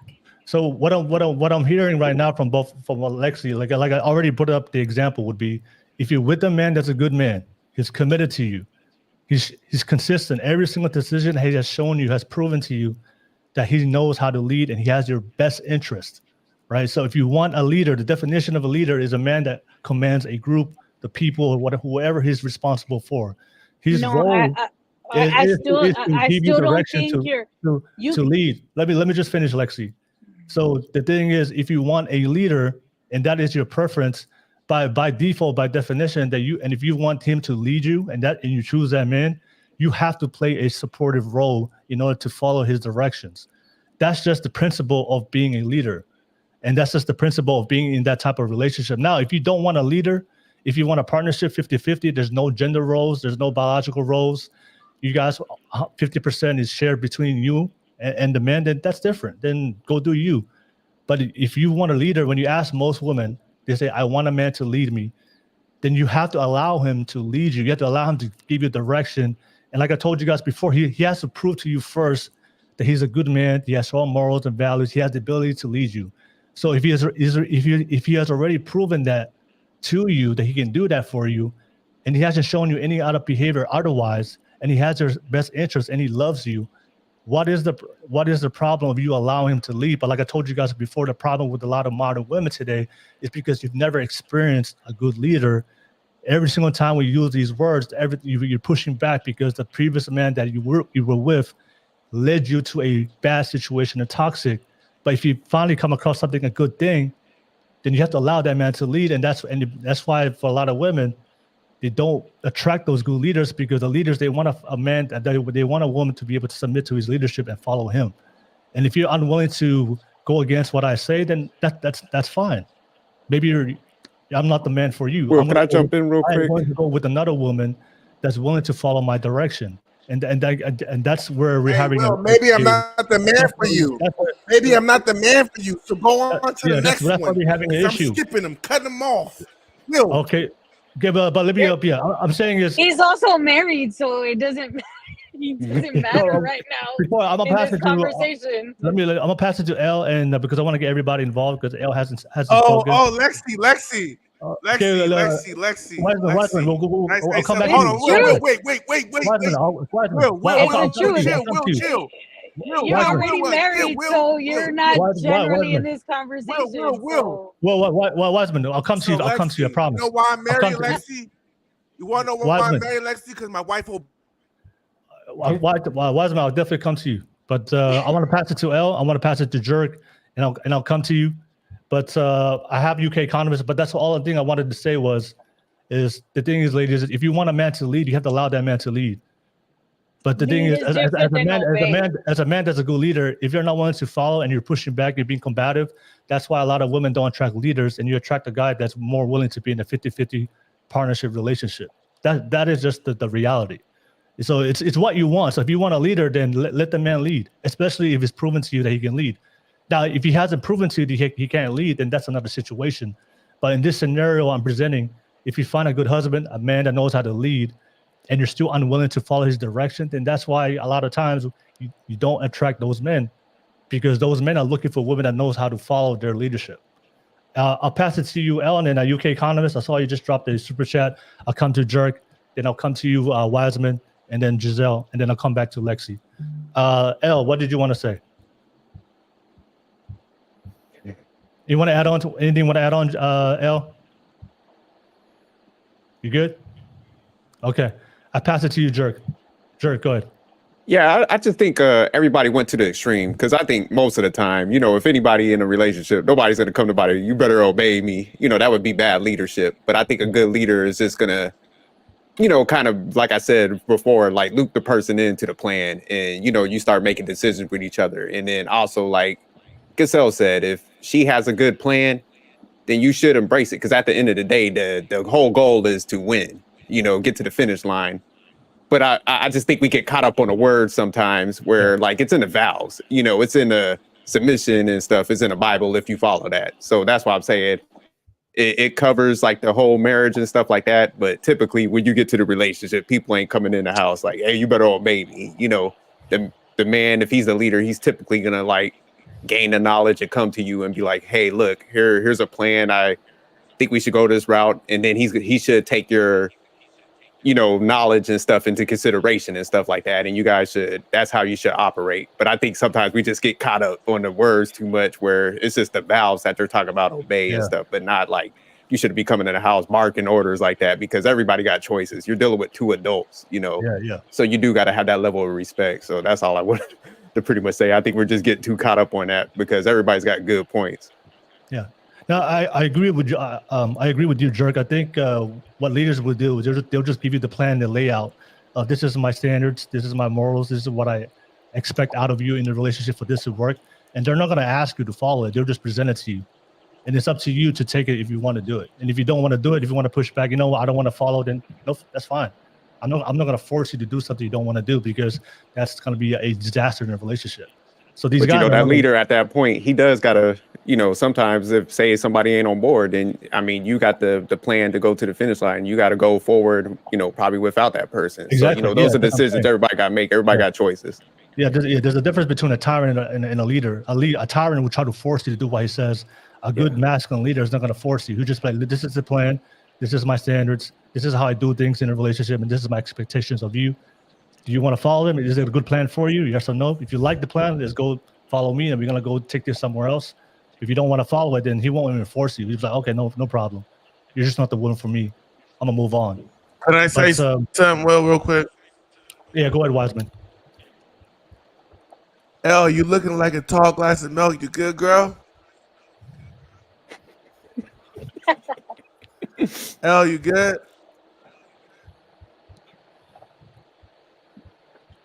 She's good. All over there L, blushing. you froze up? What's up, L? L, are you looking like a tall glass of milk? What's up?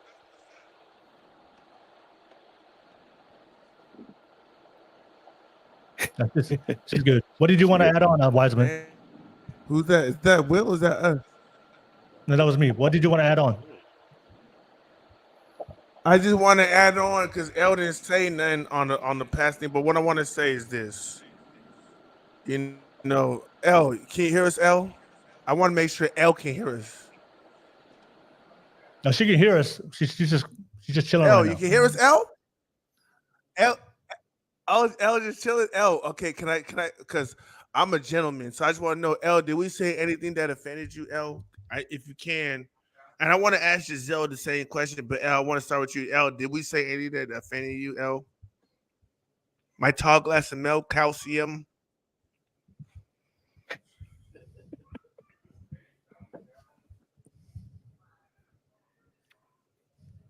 You're mute, L. Okay, Giselle. Wow. Giselle, did we say anything that offended you with Giselle? Elle was muted, so I'm going to give her a chance to say what she was wanting to say. She was muted. Oh, shit. But go ahead, Wiseman. Go ahead.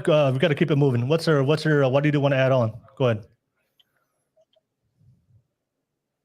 Do y'all hear us? Yeah, we can hear you, Wiseman. Yeah. So Giselle and Elle chose not to say anything right now. Is that what I'm hearing? I don't know if you could, Giselle just responded. Did you hear it? I mean, that's not even the point of the conversation. Is to respond. Like, so it doesn't matter. Wiseman, just what did you want to respond to? Is this men versus ladies? Is that where we at right now?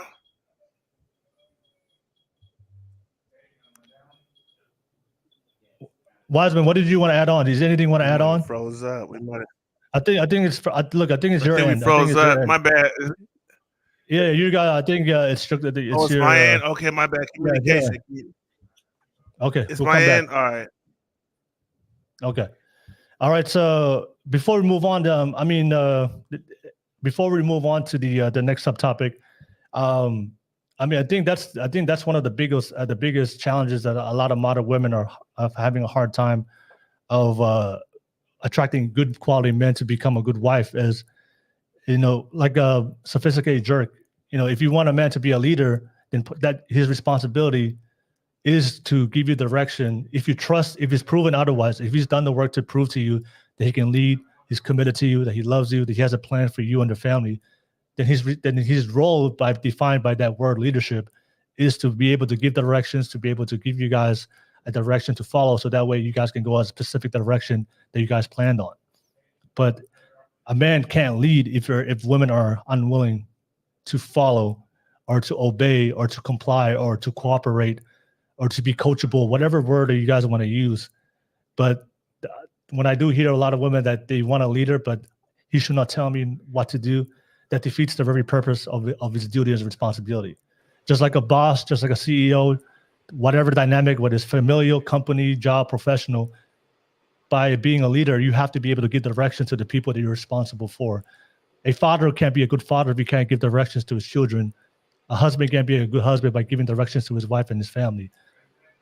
He can't do his role and responsibility to the best of his ability if he can't give you direction. If a woman, if you're very combative and you're always challenging, especially if a man that hasn't proven otherwise to be that type of man, then that's where a lot of women have a hard time with attracting good men. And of course, if you've never had that experience and you finally met a man that knows how to do that, because that type of dynamic of that relationship is so foreign to you because you never experienced a good masculine man. The first time you meet a man that knows how to lead, that doesn't negotiate when he standards, even if he made a good thing, you're going to push him away because he's trying to do what he's supposed to do as a man, is to lead his woman. Giselle, Jerk, you want to add on? No. Yeah. Go ahead, Giselle. Oh, sorry. Go ahead.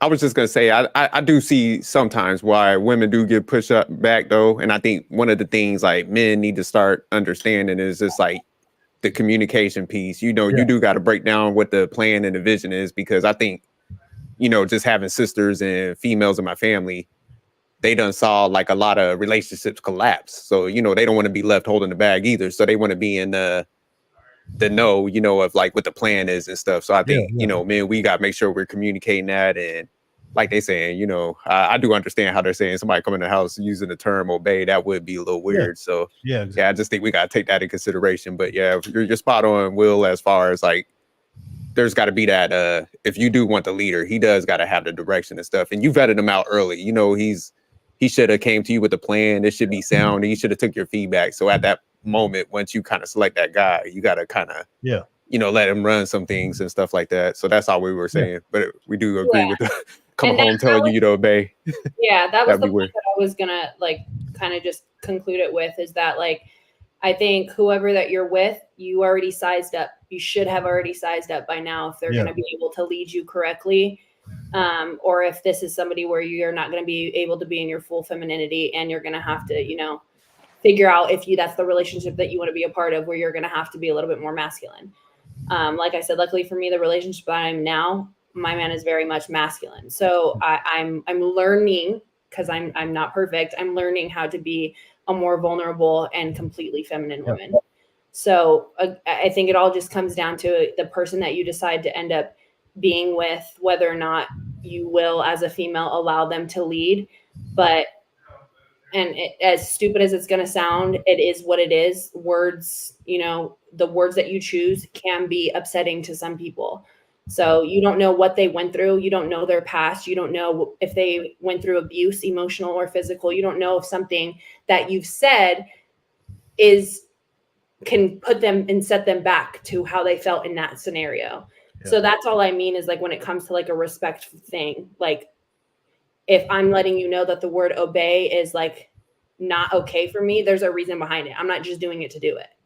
Or, you know, vice versa. If there's another word or if there's another way to say something, like I have the mutual respect in your relationship to not do anything intentional to try and hurt that person or to come off like, I understand you're the man. I understand you have this role. I understand that. And I want you to be that leader, but don't disrespect me and belittle me and put me out of my name and make me feel like I mean nothing. Because at the end of the day, you're my partner and you should at least value something that I'm saying. You should value my opinion as well. I'm not just here to be your arm candy. I'm not just here to cook and clean. I'm here to be somebody that we can walk down side by side to success. But Lexi, you good over there? Because that word obey almost had you swerving on that road. We trying to get you to your destination safe. You all No, right? I mean, I completely agree with what you just said. It is exactly what I was trying to say. I think at this point in time, I don't think I've found somebody that can lead me. And lead is a completely different word to obey. You know, God didn't ask you to obey. He led you, you know, with his son.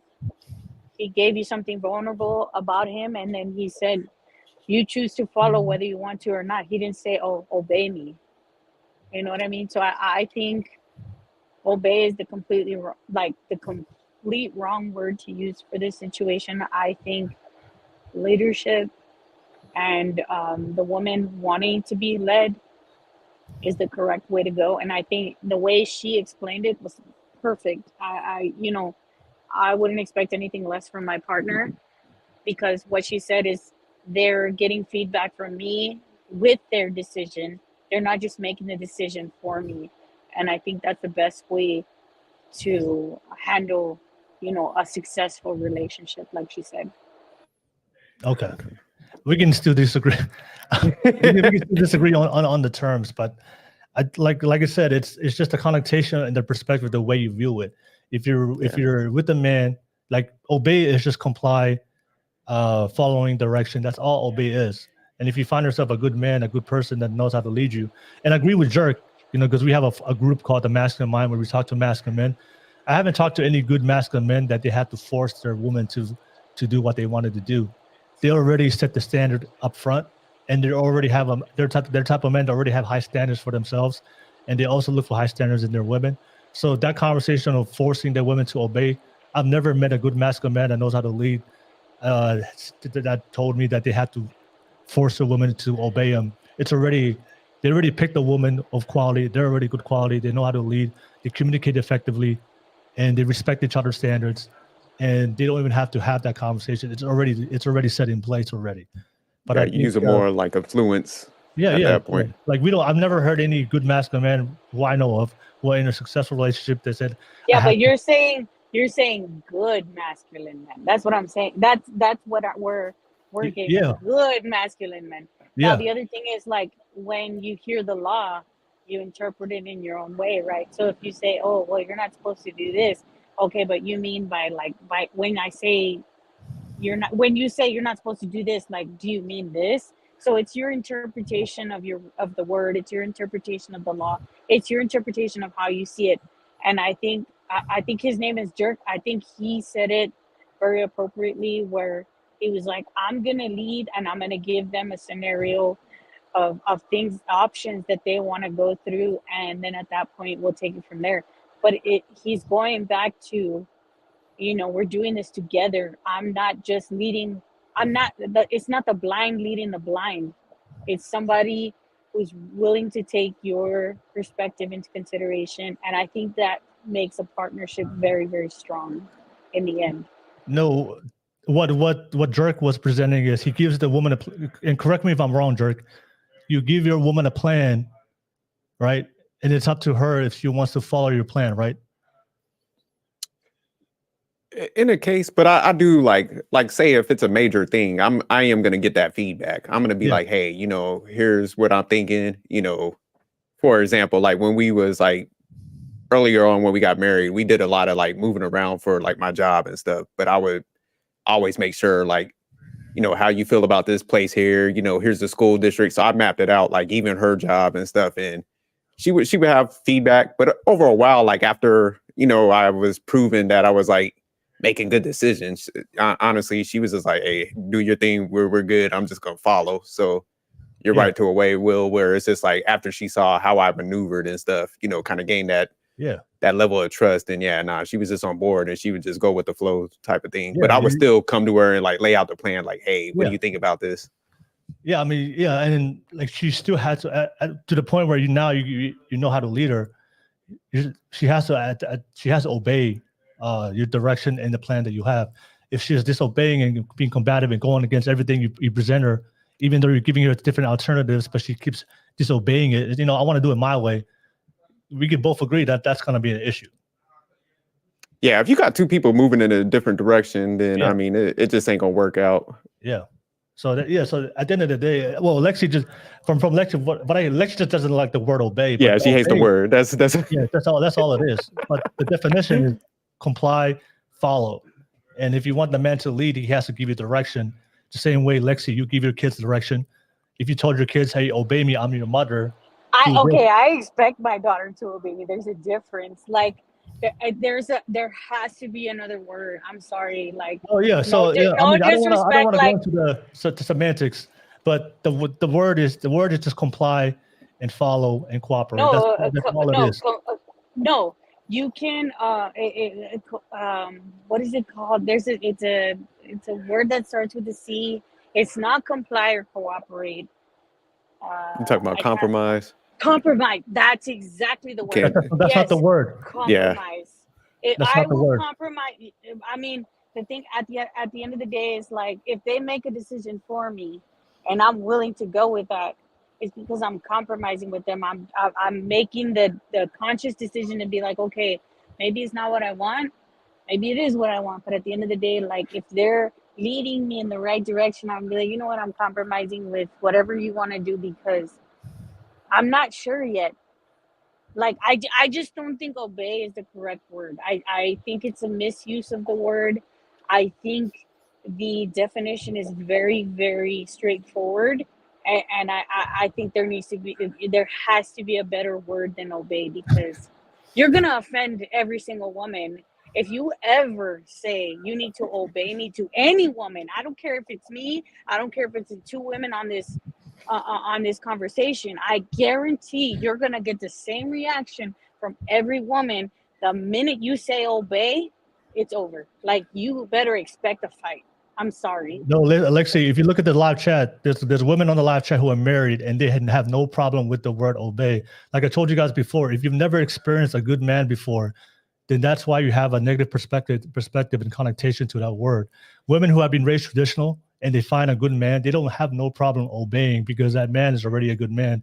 So there's no problems when you're following a good man. Now, if you follow men who don't know how to lead, if you follow men who don't know how to be a good man, have no morals and values, have a plan, then they're going to lead you to a bad situation. And that's why a lot of women have a hard time with that word obey. But yeah, it's just depending on your experience. But I don't know. I feel like that's a little bit. I don't know, because I'm also I'm reading these side chats as we're like going as well, and I think it I don't know. These side chats are a little. They're just different. Like I'm trying to read between the lines, and I can sense that there's also some cultural difference too in some of the comments. So I think that also matters. At the beginning of this, I did say like, okay, I don't think obey is the right word. I'm at the point after definition, obey is the right word. It just is a word I don't prefer. Yeah. Okay. But again, that's fair. My man's not walking through the door telling me to obey him. This is something that I've just picked up over time, that I have learned, like, okay, you're going to guide me in the right direction. I trust you to do that. But on the flip side too, like, I'm just genuinely confused if we're bringing up comments and stuff. Like, is your man telling you to do something? You're just like, okay, like, okay. Like, is he, or, you know, he's telling you we're going to, you know, you're going to do something. Like, one of the comments said he said that they're going to stop eating pork. You're not going to tell me what I'm going to stop eating. Like, if you would like to stop eating pork, I support you in your decision. I will not stop eating pork. I enjoy eating pork. So it's like, are we like, that's why I'm saying that, like, the side comments are kind of different too, because I think there's cultural playing a role. And I think it's also the type of women, like, I don't know who they are, but I definitely am not someone that you're going to tell me something, I'm just going to sit there on my hands and just say, okay, like that. I don't think that's how that goes. I don't think that's how a partnership works. Like, again, just because you're a woman in a relationship, you're not there to just keep your mouth shut and let him do everything. No, I agree. And also, that's something that modern women will always say. Just because a man's a leader doesn't necessarily mean he doesn't listen to his woman's input. That's something that a lot of women would say, oh, I don't want a leader because my voice is, they don't hear our voice. No, I think that's a definition of a tyrant. A leader will always communicate with his woman. Hear your voice, ladies. We'll get the input of his woman, voice. right? But they will still be able to. But you trust him enough because he's shown you that he has the ability to be able to make that decision. But I have some super chats to read, but I'll pass it to you, Wiseman. Wiseman, did you want to add on real quick, and then I'll go back to my super chats. Wiseman got the Patron over there. Wiseman, what did you want to add on, Wiseman? You're on mute, Wiseman. You're on mute. You're on mute. You Wiseman. know what, Will? I want to say once again, we got a sexy Horchata. Is it Horchata? Horchata. Giselle, sweet as honey. And we got Elle, you know, the tall glass of milk, calcium. You know, I just want to. Was that what you say? Yeah, what I want to say is this. You know, it's you know, women. If you want, no. Real quick, I just want to freestyle. Let me freestyle. I just want to say, hey, women, you know, like my wife. So for instance, I'm wifed up, right? I'm wifed up. But I'm wifed up. But my wife, she understands that when you a silverback alpha male gorilla, you just gotta follow my motherfucking lead. As simple as that, man. I don't want to complicate it. That's why I said use the backboard fundamentals. L, Yeah. you a beautiful white queen. I call you I'm gonna call you Elsa because you a white snow bunny, right? You a snow bunny. Just make sure that you listen to your nigga. You know what I mean? A lot of women, it's like we think it's the Me Too, and it's like Oprah. We trying to do too much. Women don't do too much. Women don't do too much. Especially when it comes to like Giselle, you was right there. You was right there when it comes to holding it down and tell the word obey. After obey, all you women lost me after obey. I stopped paying attention. I'm not gonna lie. I started focusing on my fam that's here. I got Cam over here. I got my nigga Zoo, my daughter. I got my brother. I stopped listening to you. I actually like, and I have a master's education. On your comments a while ago. Huh? We checked What's out that? on your we checked out on your comments a while ago. So join the crowd and stop listening. No. Giselle, Giselle, like I said, her chata. Keep talking. You know what? That don't affect me because I'm a gentleman. I'm glad that you said that. I'm just gonna put more water in her chata. I'm gonna dilute you, right? It's just more water in her chata, right? I'm gonna make sure it's less sweet, less spicy. But you beautiful queen, you beautiful at the end of the day. But you're young and you're not gonna listen. Well, you got some more That's why you questions. might not Questions get or something? married. Can you imagine not this get married. kind of person? No, Giselle. Can you imagine this kind of person leading you? That's the point we're Hey, trying to make. Lexi, I still have to see your He's face. Lexi, you're cut. Why? I have to see your face No, still. I have to see your why? face still, right? My face Lexi, doesn't you're matter cut. with my Hold on. I opinion. love. Hey, hold on. I'm an alpha. My- Hey, hold on. I love battles. You're I'm a not. silverback. That's fine. I make six figures. I'm Unfortunately, 6'2", the entire athlete, time workout. you have to My girl, convince I'm an ecom. everyone Hold on. how My tall girl. and how masculine and how alpha See, you like- are, you're usually not alpha. So Yeah. alpha men let their image and their words and everything Lex, else speak for them. Lexi, You unfortunately have to said that? sell Who said yourself. that? Who But we said that? understand. Okay, guys. I'm gonna have to step in. Hold on. Will, no, Look. Will, don't you dare, Will. Guys, we have to get Will, the Wiseman. We have to Will. get. Go back on the Will. screen. Will. We want you to Will. lead in this situation, and please cut Guys, this guy we have off to get back to the because- point. All right, we have to keep the conversation going. Wiseman, I'm gonna come back to you, but you have to stay your point and keep it moving. All right, like we're getting off track from the conversation. So Wiseman, I appreciate your input, but you're getting sidetracked right now. So let's just stick to if you have something to say, stick to it, say your point so we can keep the conversation going because we do have other panelists on here. So we can be able to share our perspectives on the panel. All right, so I'm gonna go back to the main screen, but I do have a different topic I do want to discuss. But I do appreciate everybody on this panel, but we have to stick to point for both from the men and the women. All right, so the next thing I want to bring up, we just talked about obey. Okay, we can whether we agree or disagree on that, but I think in principle we agreed that women want leaders, women want a good man, and as long as that man proves that he is worthy of her submission, then we can all agree on this panel that women would be able to follow, who will be willing to cooperate and follow his leadership as long as he has a plan and is willing to show her that he can do it. The word I want to discuss right now, I want to bring it back to you guys. I hear a lot of the word of partnership. That's a word a lot of modern women would use. They want a partnership, and they want to be able to have equal say in all the duties and responsibilities of the relationship. So for me, I think that's something that can be a topic of discussion because I do believe in roles. I think both men and women, we have a different role to play. And I think when you have a conversation, I hear a lot of women use partnership. And I think that's a buzzword that we see online today. But I think if you go specific in depth and you ask women what to describe the man that they would want to marry, their husband, a lot of times the traits and the things that you describe that man to be is a man that plays a very specific role. It's not a type of man that would be a partner in all aspects of the relationship. So, and I think sometimes when from the man's perspective, if I'm a husband, I play a different role as a husband, as a father, as a leader. If you're a wife, and we all did, and you guys define the word, you guys define the role of a wife, right? In the beginning, Giselle and Elle, that the definition of what you describe the wife to be is a different definition of what you describe a good man to be. So we have different roles.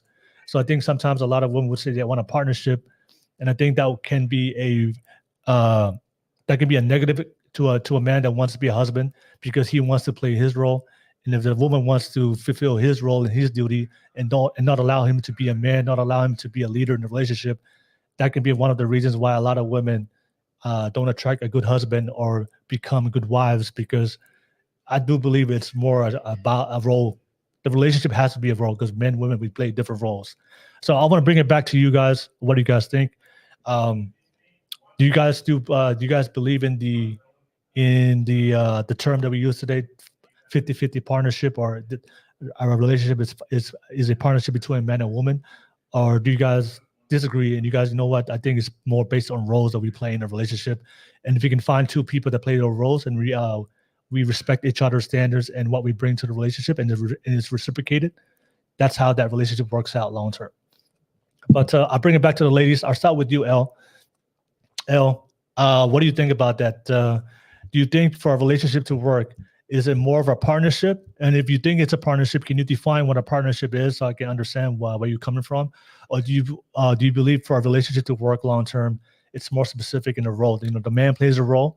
You know, women have a standard of what they want their men to do in a relationship. So as long as the man fulfills his role, then, and of course the men have a standard of what they want the woman to fulfill in the relationship. As long as the woman plays a role and it's reciprocated and we both respect each other's expectations and standards, then that's what's going to work. But yeah, what do you think, Elle? Is it a 50-50 partnership, or do women want a role? Oh, you're on mute. You're on mute. I think she just pressed the exit button. She'll come back. Okay, I'll pass it to you, Giselle. Then I'll come to Jerk, and I'll come to you, Wiseman. So Balafessa just joined. And good to see you, Balafessa. Giselle, what do you think? Because I do hear a lot of modern women that would say, I want to become a wife. I want to get married, but I want a 50-50 partnership with my man. What do you think about that? So I don't really care if I become a wife or not. I come into my relationships with wifely duties kind of already. My opinion on marriage is different than a lot of other, because that's just how I approach things. I'm gonna show you everything that I'm capable of doing, because I'm essentially, when you come into dating, you're selling yourself. I want to show you everything I'm capable of. So I come in with wifely duties kind of already. I'm someone that believes like I can be engaged to you for years and really not care if we ever end up actually standing on the altar, because I also, again, my parents have been together 20 plus years, never married, but call each other husband and wife. So it's just also something I was like raised upon. I believe in roles. I think it does come. I do believe in roles. I think it's kind of obvious. I believe in roles. If I'm saying I cook, I clean, I take care of my man, I provide for him emotionally, sexually, and all the roles that I'm supposed to as a woman. And I do think that as a man, you should be the provider, the leader, the head of the household. The only thing is I think that nowadays, like it comes over time, because unless the man I'm marrying is wealthy and rich and we're completely well off financially, that's not a worry. Then I won't have to worry about that. Unfortunately, that's not where I'm at in my situation. I'm not complaining about it whatsoever. I work hard for my money just as he does. So we're not at a place where I can come into the relationship and just say, okay, you got me financially and you're going to, be the head of the house. And I'm just going to sit back here and, be the woman. But I think later on in our lives, as I continue to, progress in my money and he continues to progress in his, I would hope, and we have discussed as time goes on, what he will pay for and and I didn't even have to say what it was, but he already had said like he will pay for majority of the things and wants me to cover some things like groceries or things small. I have no problem doing that because again, I believe in reciprocity and teamwork. The partnership thing is a little bit of like a gray area because again, I don't believe in splitting everything 50-50. And I also Giselle. I'm talking. Just let her finish, Wiseman. I also believe that men have a certain role that they will play. My man has a role that he will play, and women have their role that they will play. So I believe in gender roles, absolutely. I don't want to do everything a man does. I don't. Men have some shitty jobs. Has your man bought you a bag over $5,000? Wiseman, just let her finish. I'd love to hear. I completely lost. Wait, Giselle, I don't want to do the roles that a man has to do. Yeah. And as a man today, and I've explained this to my boyfriend, men have it fucking hard in relationships. You guys have to be the masculine, but yet have emotion, but yet don't show your emotion, yet don't talk about your emotion, and have your shit together, but battle your own internal battles, but don't speak on it, because if you speak on it, you're considered a puss. Like it's difficult to be a man. So I don't want to fulfill all the roles of a man. Giselle. But if I do what I can as a woman in my man's life, then I will do my best to. Okay. And then Giselle, you mentioned one point. Giselle. And also just Wiseman, I gotta say this one more time to everybody on the panel. Let everybody go first, and then I'll open it up the panel. So I'm just gonna get everybody's responses. And then once everybody has gone, so everybody has their input, I promise you, Wiseman, I'll come to you and you have your chance to also react, but also ask questions. But let's everybody get their responses first. All right. But just a real quick question. So you said that you wanted to you still want a long-term relationship, not necessarily the marriage part where you have a marriage or you go to the government, but you still want a long-term relationship, right? Yeah. So I mean, I was in a 5-year relationship. It ended. It was toxic and terrible and emotionally abusive, and I don't have to get into it. But the relationship I'm in now, it's still new, it's still fresh, but it's one of the healthiest relationships I've ever been in.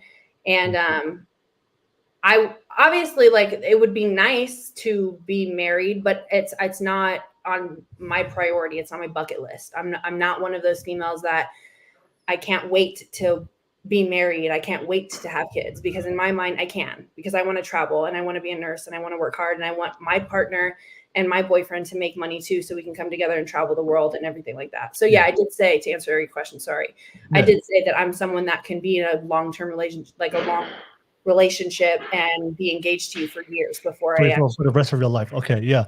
No, my only question is, usually marriage is like the way women would get the full commitment. Okay, now this man's gonna be with me for the rest of my life. So if marriage is not something that you necessarily don't need, my question to you is, how do you how does what does a man have to do to you for you to know that he's gonna be with me forever?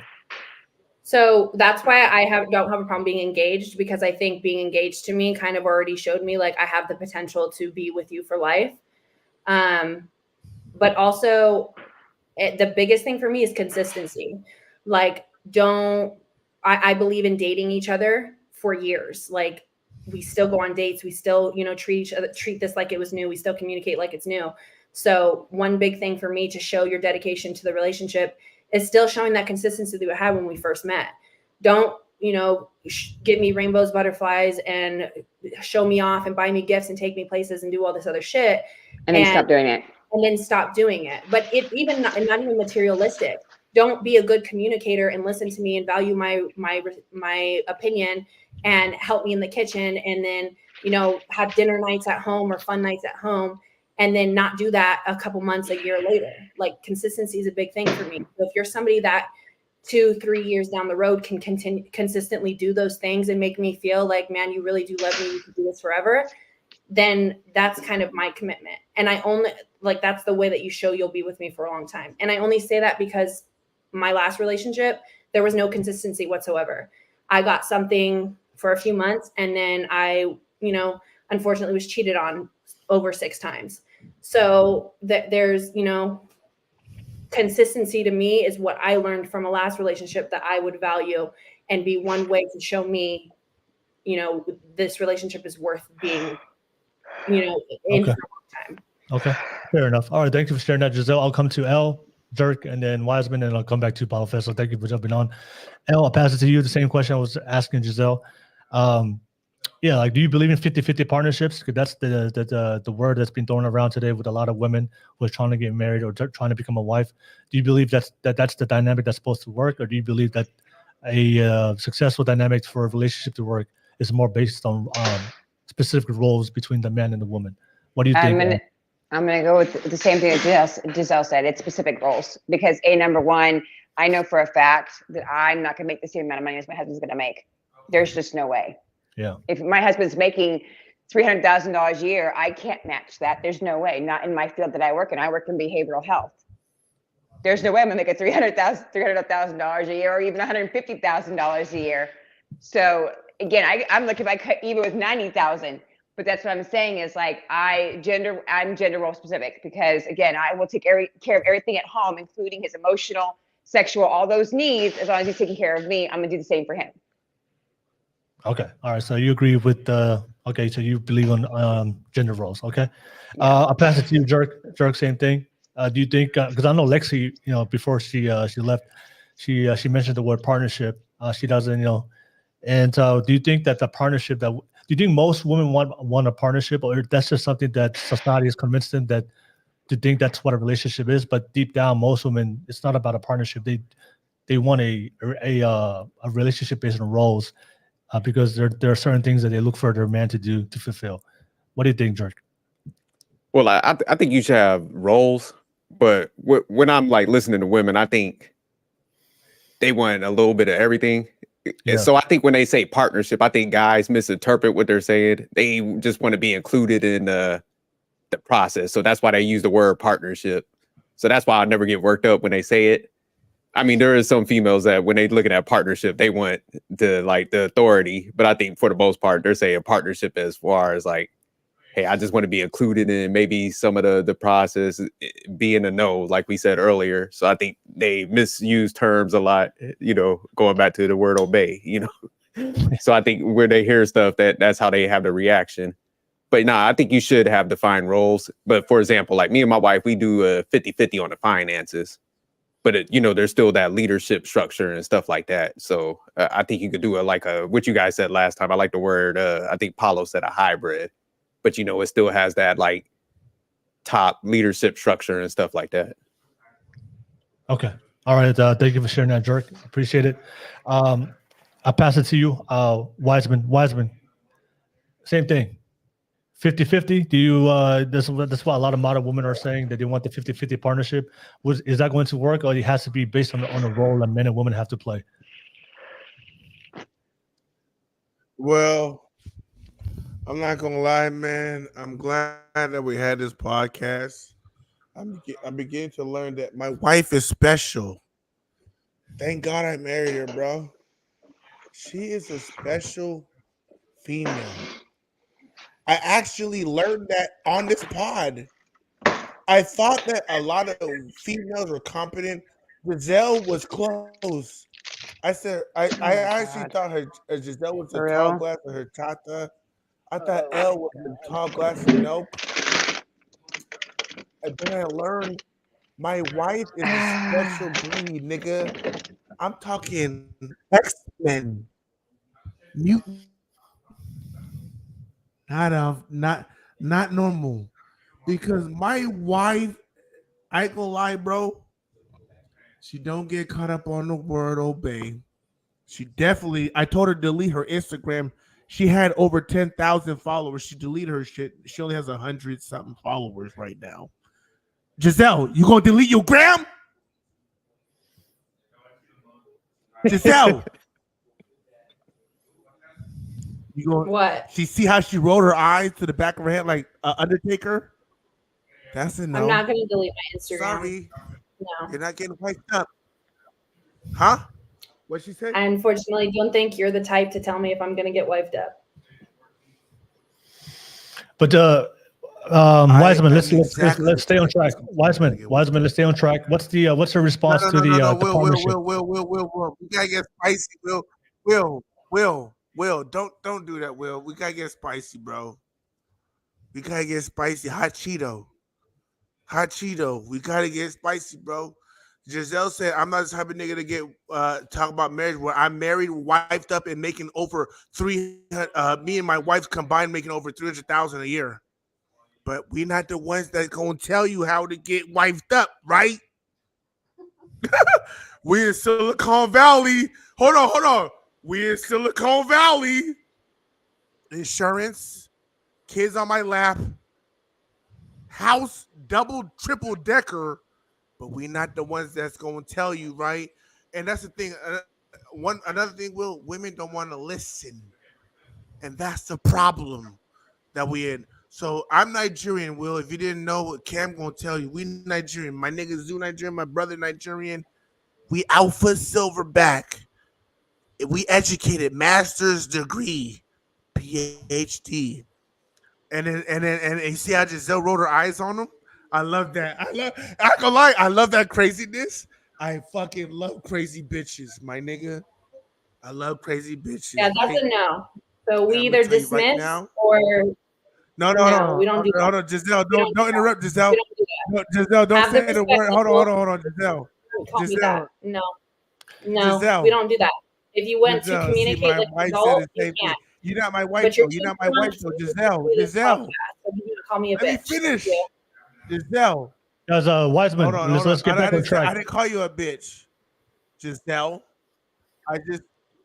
Giselle, I didn't call you a bitch. I said we, Wiseman, especially alpha males, we love. Guys, we have to get back on track. Hold on, you I tried to don't act mind. like you was crazy earlier. Now, I don't have a problem continuing. no. the Will. conversation. Let me finish. Will. Look, I got to say this. Look, I don't mind the spicy Will. comments, but we have to get back on track. I like this is getting off track. So if you guys want to do your back and forth, I don't have a problem with that.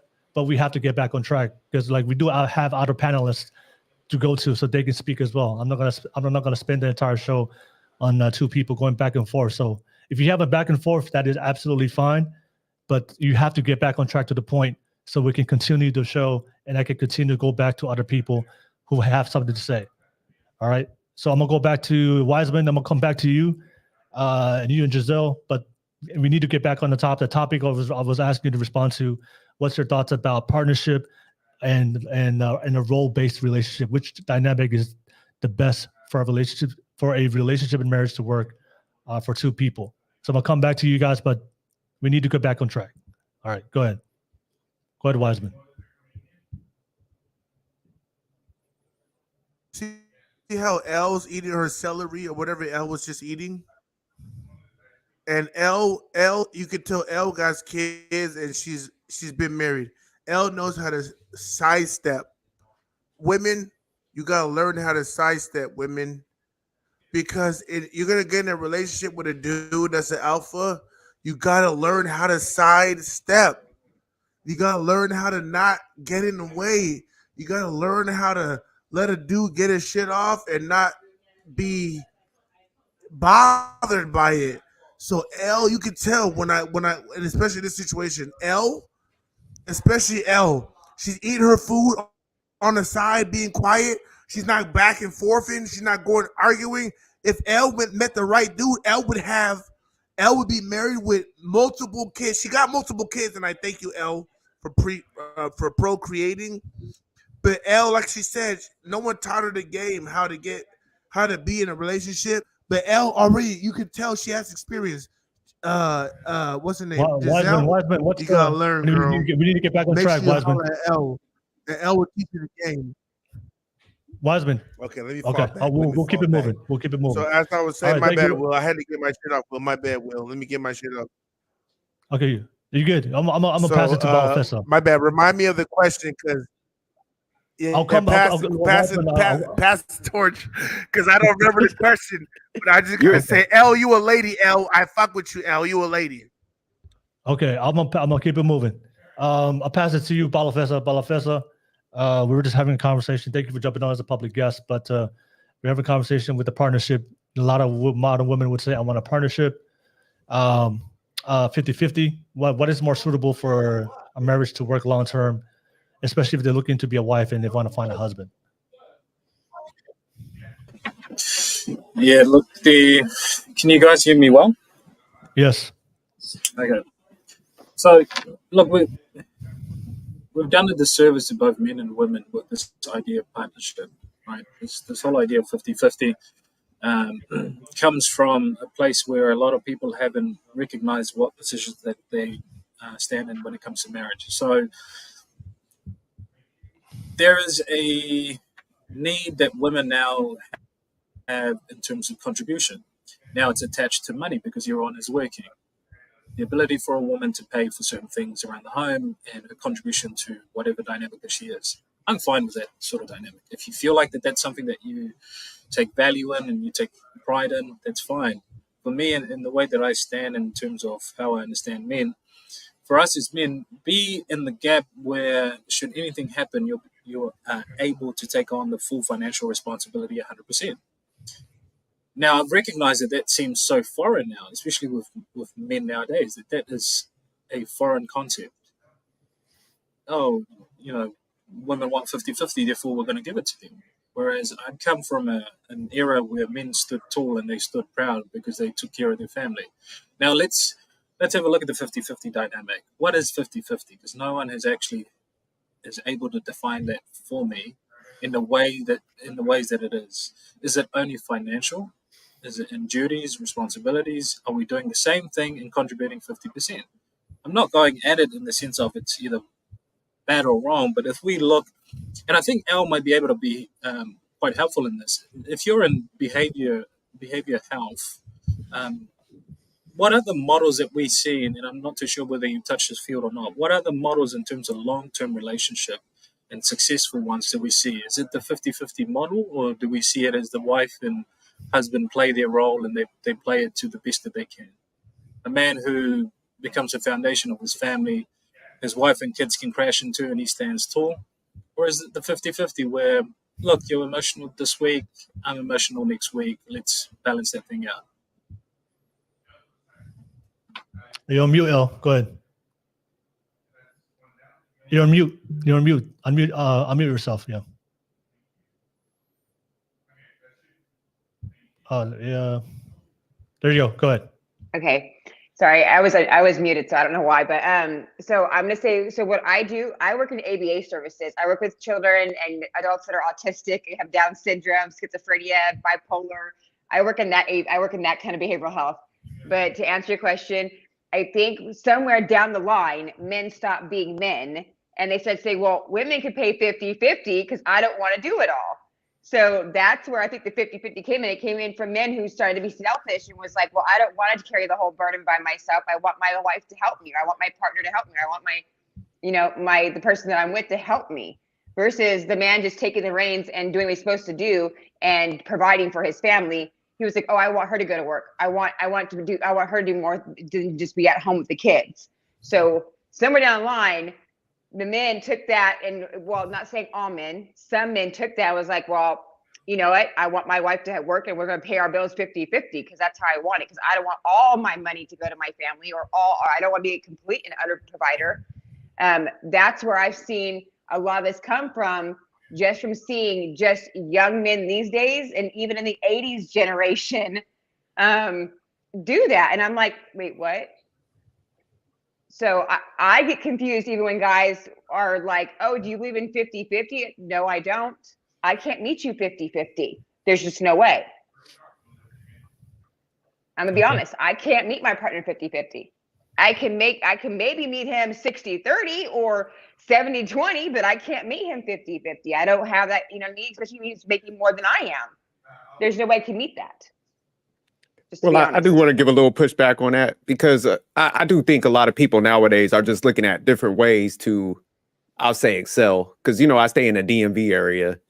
And one of the things, like a lot of families up here, both people are working, and they understand, like, hey, if we both bring finances in there, we could beat out debt. We could pay down our house quicker, which is going to save us like hundreds of $1,000s. So I think a lot of people, you have a group of people that do 50-50 that are financially savvy. But I do see what you guys are saying. You do have like the 50-50 where people are dependent on each other. But yeah, no, I see a lot of people that do it to high levels. That's why me and my wife kind of did it, because we one couple that we kind of mirrored, CFO and the husband owned the business, and then they both like worked and invested their money, and now they're multi-millionaires and stuff. So we emulated that, and we had great success with it. So I just think sometimes it depends on, you got to ask people, like, are you doing it for, like, I think that's where Paulo was going, where you're doing it for financial reasons, because people are getting, I say, like tutors for their kids. They're putting them in the best schools. So I know a lot of people that kind of take that approach, but I think it's very like specific to that group. So I wouldn't say like everybody's like that does a 50-50 is just like selfish and, men ain't being men. I just think like they might have that partner with them or that significant other that's like, hey, if we both go about it like this, we could excel and beat out the inflation and debt and stuff. Okay. So I guess then, okay, it's getting a little bit more clearer to me. So I guess when people talk 50-50, it's more the financial aspect of it, where it's a joint venture rather than 50-50 relationship is where everything gets divided down the middle, not just finances, it's responsibilities. We do the same responsibility, but 50% equal. So, okay, I guess I can sort of see it that way. I think what's important too is when I hear your dynamic, Jerk, is that you also speak about leadership. Now that when you say leadership, I think that now takes you away from the crowd that usually say 50-50, in the sense that there are roles that are played. The finance is where we joint venture, and it sounds smart to me. To be quite honest, it sounds smart. If you're both operating at high level and you're bringing in finances, why not? I will say this again. I think personally for me, my father's instilled some level of arrogance in me, whereas I look at a lot of these financial responsibility, and my wife and I go, I can do all of it. You want a private tutor, you want a private school, I'll do all of it. You stay in the role that you optimize for, and you look after our children, and I'll make sure that they're taken care of. But again, look, I think we're at a new era where men and women are finding new dynamics exist, especially financially. I will still, so to answer your question, well, I won't ever deviate from the position sort of conversation where a man plays a man's position and a woman plays a woman's position.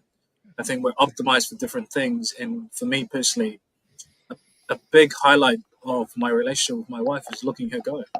The things that she can do, and I sit there and go, how the hell do you get up every day and do exactly that? And she does the same thing. And again, I go back to an earlier podcast that we have. I don't have to understand the extent of my wife's duties and her responsibility. I just need to appreciate them. I may never get to understand how you are with the kids 24/7, but I can appreciate it, and I can appreciate it from a place of thank you for the things that you do for us and for our children, and vice versa.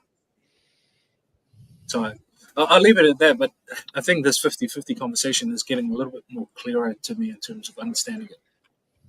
But Paulo, you got a good point where it's like, I think people got to step into it. Like men got to be able to, like, the dynamic might shift. So like you said, you got to be in a position where you should be able to cover everything. If it like goes well, like kind of like me and my wife, hey, then we just use the money for different things. But like you said, I could take care of everything myself. So I do agree with you on that aspect where don't step into it as like a necessity, where you need that other person to sustain your life. Like if they go work and it's a like an add-on based on what you could cover, then yeah, I agree with that. So I like how you said the leadership component. So I definitely agree with you. Okay. Let me just read some super chats real quick. The UK Economist said, question, do you want, shout out to you. Thank you so much, UK Economist, for dropping in super chat. Do you want a traditional provider?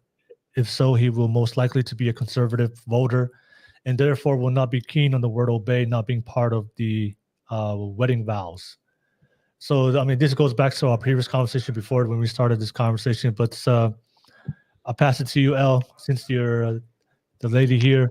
If you do find a good provider, protector, and he's a good man, maybe he happens to be conservative. I don't know if that matters to you or not. When you have the wedding vows, you're not gonna ask to change that word obey. So when me and my ex-husband got married, the word obey was not in there because he didn't want it in there. So I will, when if he's a traditionalist and he's conservative, and again, I don't have to go to work. This man's going to provide everything for me to all my needs and my children's needs. Sure, throw it in there. Okay, throw it in there. Yeah. I'm going to hear that word for what, 1 second? Fine. I'll go for it for the 1 second. I'll compromise, not a problem. As long as that man is going to come in and take full care of everything that I've got going on. That means my kids. That means financially, emotionally, physically, sexually, everything. He plans our dates and tells me what he wants me to wear, along with my makeup.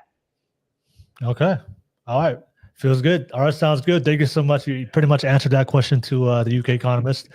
And then Baby Doe Bree, thank you so much for the super chat. Are they ready to be wives if they argue against the definition? Take your feelings out the word itself. Yeah, that was. Yeah, I know I was late on the super chat, but that was pretty much privy to the conversation that we had earlier before. I just do want to bring up some. There's a couple of things I wanted to discuss that's normalized today in modern society, and the topic of discussion tonight is: do modern women want to become wives or just want to be married? I want to pass it. I want to talk about social media. That's something that's normalized today. A lot of women today, they are posting their bodies online.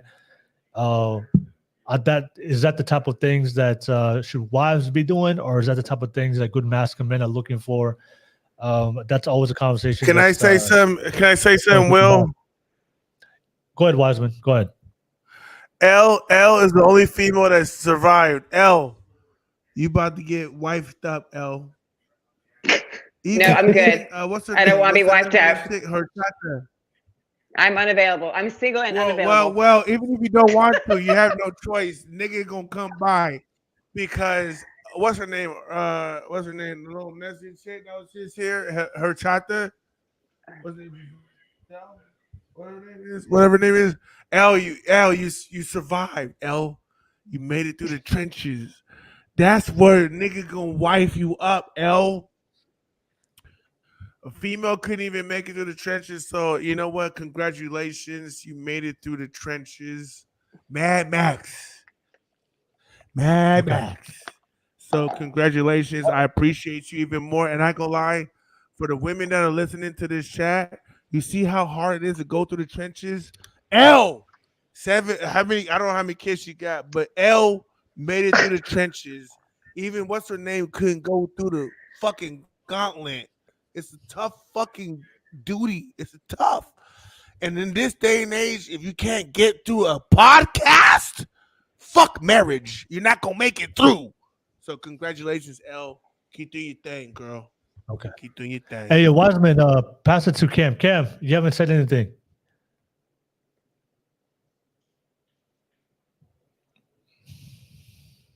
All right, Cam, I need you to hold that mic. hear the question, bro. It's so much. Yeah. Cam, hold that mic for the next. I didn't even hear minutes. the question.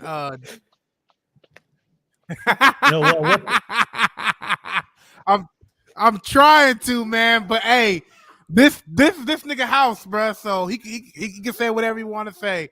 But what's your what was the question that you were saying? No, I mean, no, we were just talking about we're about to go into social media, and then that's going to be the last thing we're going to discuss tonight. Because that was a lot. That's something I do see online. That the topic is: do women want to become wives, or they just want to get married? I know social media was brought up early in the beginning, but it's a topic I wanted to discuss. Does social media have to play, especially for men who want to, the good masculine men that we're talking about? That the social media have an effect on how we judge a woman to be a wife? Go ahead, Cam. Well, shit, not actually. Really, we don't. Like I believe social media is basically showing men not to get that type of woman.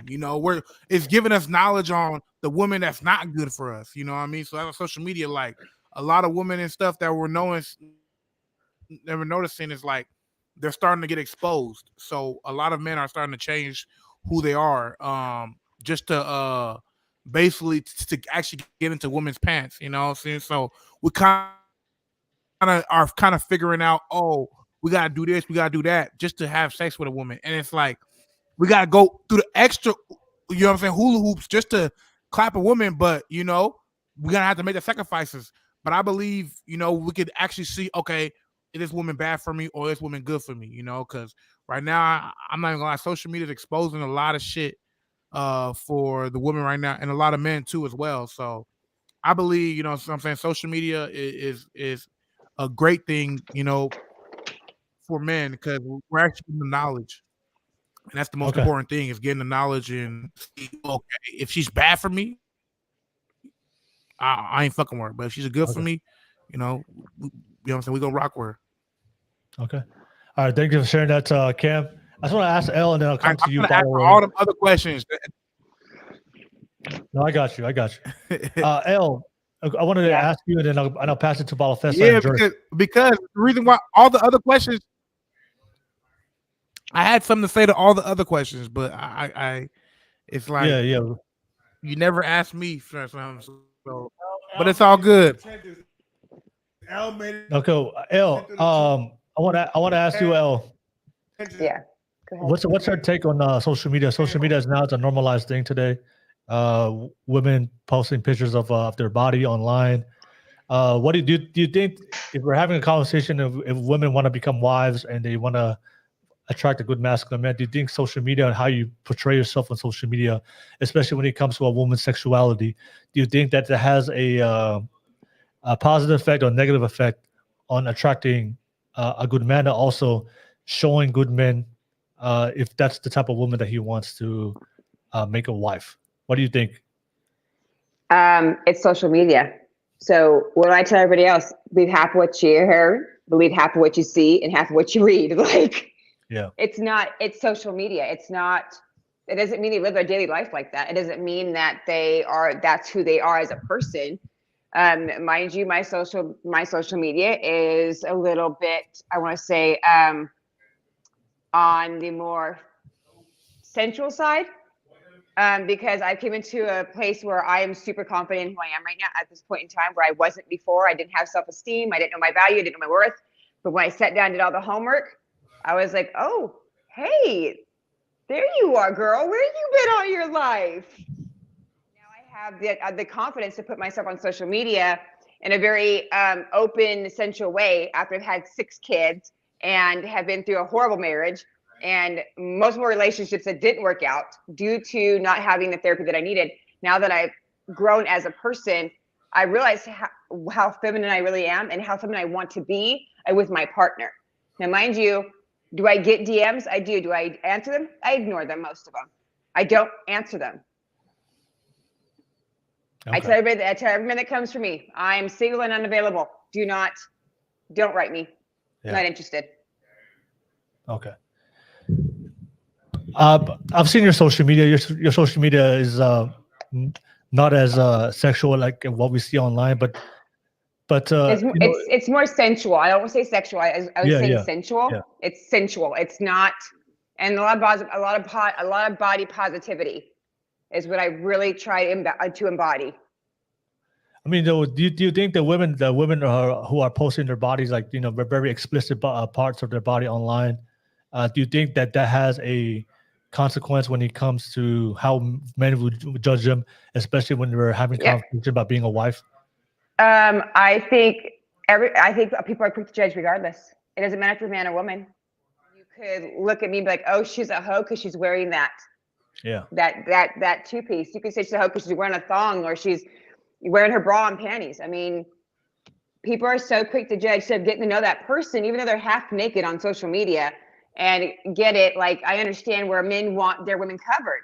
So mind you, if I get a partner, he says, "Can you please take that off of social media?" I'm gonna do as he asked. I'm gonna do as he's asked me to. I will take that particular video or picture off of social media because he doesn't want everybody seeing me. I understand that. Does it define us? No, it shouldn't. Does it? Honestly, yeah. Men look at that. Men look at that and be like, "Well, she's probably a hoe." Let me see if I can get a quick 2 cents in with her real quickly. Okay. All right. So, thank you for sharing that, Elle. I'll pass it to the fellas. I'll pass it to you, Jerk. Jerk, do you think the social media, especially when it comes to posting, their bodies online, do you think that has an effect on? Do you think that's against the definition of being a good woman and being a good wife? And also, There's the consequences of being married by a good masculine man that knows how to lead? I'm definitely gonna say yes. If it's over the top, because it just highlights a few things. Jason Washington, he had a good comment on there. He was like, social media is basically a person's diary. You can see how they think when you read their comments they make on certain videos or what they talk about in their lives. So I definitely agree with that. Because it's like if somebody's posting too much and they're not putting in the work in their regular day life, it shows like where their priorities are to a certain degree. So it's like I was looking at one of my relatives one time. They had like 1,000 pictures on there, but if you ask them like, "Hey, why don't you take this like certification?" or say, "Oh, I don't have the time to do it," but it's like you're damn near a Instagram model right now, self Instagram model. So you could kind of like take a snapshot of what somebody spends their time on doing. Like if they don't have the time to actually put in the growth, and doing productive things and stuff, and they're just sitting on like IG and stuff all day. So yeah, I think it is like goes against like good, especially if it's over the top stuff. They're not posting pictures of their family and stuff like that. I think it's a good way to see what they truly like do and believe in. Okay. All right. Thank you for sharing that, Dirk. I pass it to you, Balo. What do you think about social media? Do you think that's goes against the very things the men are looking for in a wife, is to define as a good wife, and also repel the men that they consider good masculine men to be able to be an opportunity to marry them? Yeah, I think you know my stance on this. Well, I think when I look at men of certain calibers, they don't exist on social media for that dynamic. They might use it, in certain ways. But what I think social media has done, it's bypassed a lot of mystery and nuances that bring excitement to when people interact in real life. And people now can go online and they can show a couple of pictures and they rewire the dopamine system in order to receive that part of the reward system. So I grew up, I dated around the time before social media. And one of the things that I really enjoyed was that little bit of anxiety that you had walking up to a woman and having a conversation with her. Watching for specific cues, sort of walking through that process of, cutting through layers, personality and conversation. Now you can see that all online. A lot of women seek social media in the sense of, look, this is me, I'm confident. Put her in a room with the ideal man that she wants and she'll melt. Right? And those things to me, and someone has mentioned it before, I want to enjoy the pleasure of the woman that I pick and the woman that I choose for my own. And I want to share that intimacy between us two. And I want the world to look at that. And this is something for the women to understand. The less it takes for a man's mind to undress you, the more you become an object to that man. The less his mind has to take in order to undress you, the more you become an object. And this is the danger that women are falling into and finding confidence online on social media. You take away a lot of the things that made men the way that they are. The little shyness when they approach you, or some people may call it alpha, and they just approach you right out the gate. But, these dynamics is what build excitement and it's what build intimacy. It's that back and forth in terms of, I might shoot my shot and fail, but it's exciting because this is a woman I potentially want to be with and I want to enjoy her company, and vice versa. So I think, as much as social media has done some good in terms of communication and lessen that time, I think it's also done a huge disservice in terms of intersocial dynamic between men and women. The other side of that, when it comes to men, is that it allowed weak men to be louder than those of us who stand on certain things like values and principles. You look at social media, what's the most content that's flooded, places like YouTube. It's men pointing at women and saying, I'd rather get a passport than settle down with a woman. I don't want to get married because it's a contract doomed for failure. I want to be a high-value man so I can exercise my options. Gone are the days where men said, look, I'm a man and therefore my character will dictate what I be. Oh, is she a hoe? I'll treat her like a hoe. And that's unfortunate. For the women, it's seeking validation, and they rewire their dopamine system to receive that validation rather than a man who approaches with some gusto, maybe a little bit of confidence, and say, hey, how you doing? What are you drinking? So as much as it's done some positive in terms of communication, it's also done a huge disservice. And I think a lot of people are running too fast into social media rather than taking time, slowing down, and looking at it in the sense of what am I actually doing. Okay. Thank you for sharing that, follow. If you guys don't mind, Wiseman, go ahead. What's your I gotta take on say social this, media? man. L. All you gotta say, L. Wifey material. She made it through the gauntlet, man. Have you noticed, boys? Who's the only female right here, right now? It's L. L. Well, 7 kids. She been divorced. She just need to find the right nigga, the right man that can hold it down. Because I ain't gonna lie, women pay attention what L just did.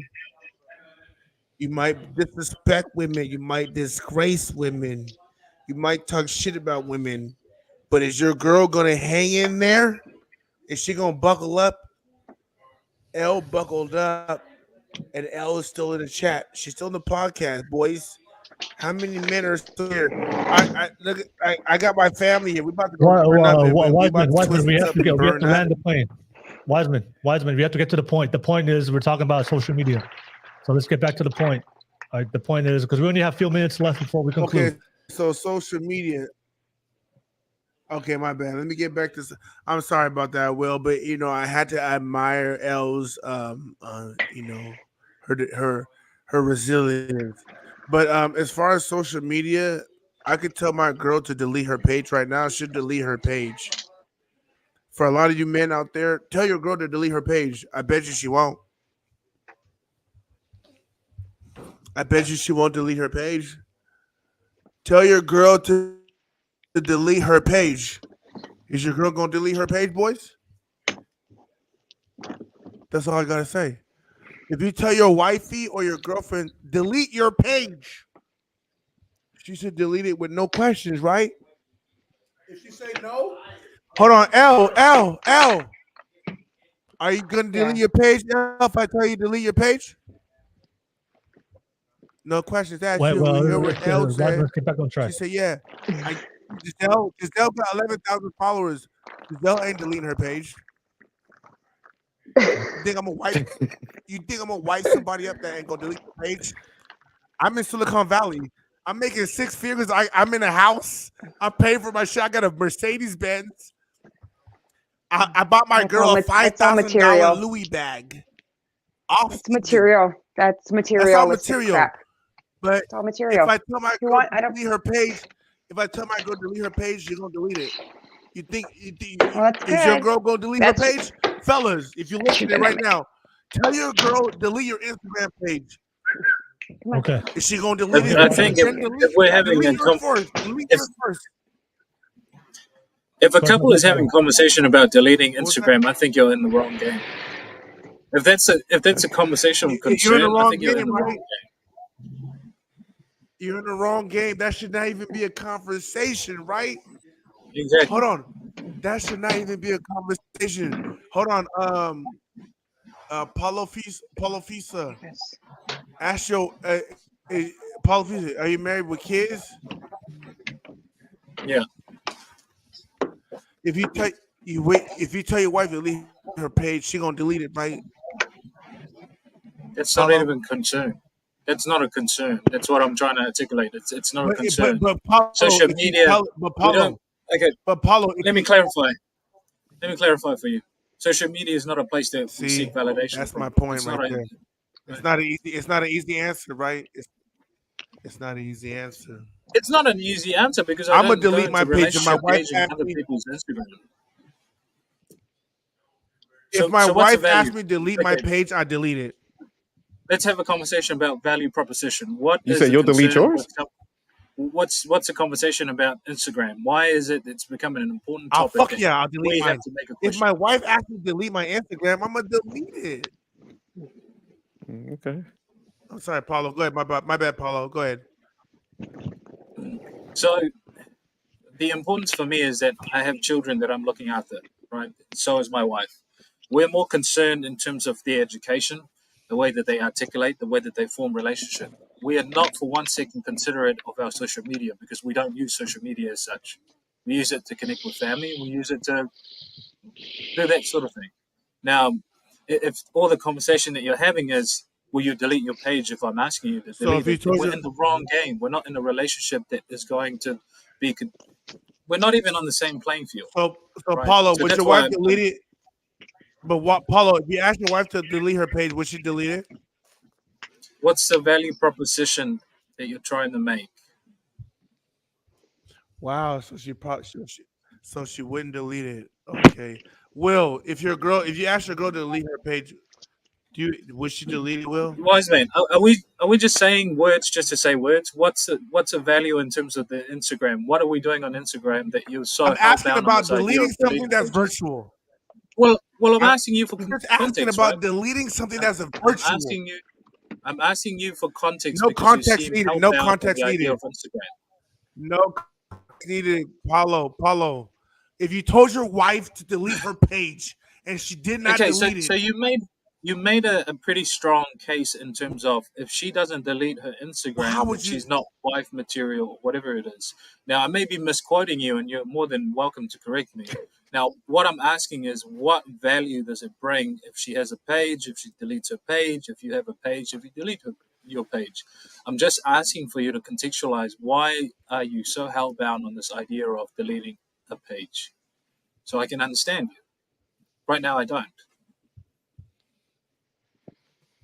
Oh, that's God speaking.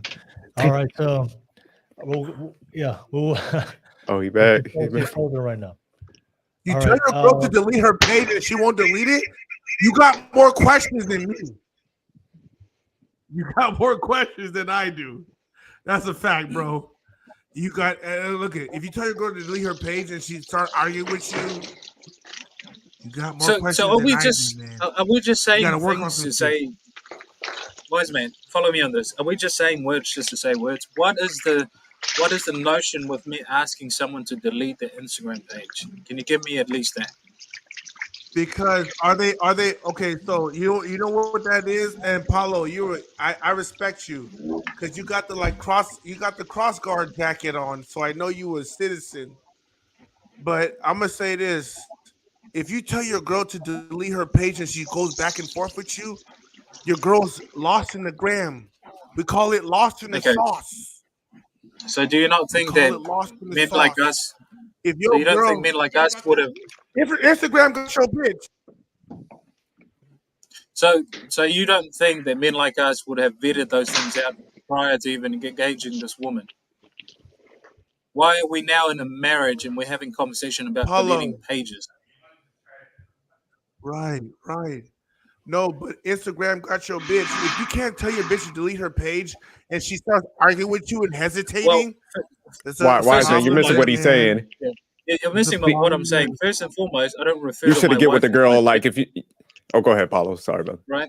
I don't refer to my wife as my bitch. And second of all, if I'm already 7 years, close to a decade of marriage, and I'm now having to make that question, then I haven't done my job. This is not an issue for me having to talk about Instagram or Facebook or whatever it is that you're trying to imply. That's what I'm trying to say. We're in the wrong game if we're already a decade close to a marriage history and we're having to have this conversation. This is why I don't understand you. We have Yep. conversation, Will and I, in this podcast around the idea that we should vet these things out prior to even committing to women, right? So Right. why is it now a conversation? No, but Paulo, you're right. My girl hates it when I say my bitch. And I said it earlier in the pod. You weren't here, so you didn't hear it. But I'm glad that you mentioned it because my girl hates when I say you're my bitch. However, I'm still gonna say it as an alpha. And my girl, if I tell her to delete her page, which I have, she deleted her page just like I did. If your girl won't delete her Instagram, Instagram got your bitch. That's all I'm saying. And Paulo, I hear you, bro. It shouldn't matter, but it does at the end of the day. Because let me tell you something. I believe in the Lord, but I was a dog in these streets. And I'm an alpha. Imagine these females that are cute. They got nigga age. Boy, oh boy. You got a lot of shit coming your way, my nigga. Especially if your bitch bad. Woo! You better watch out. A nigga gonna creep.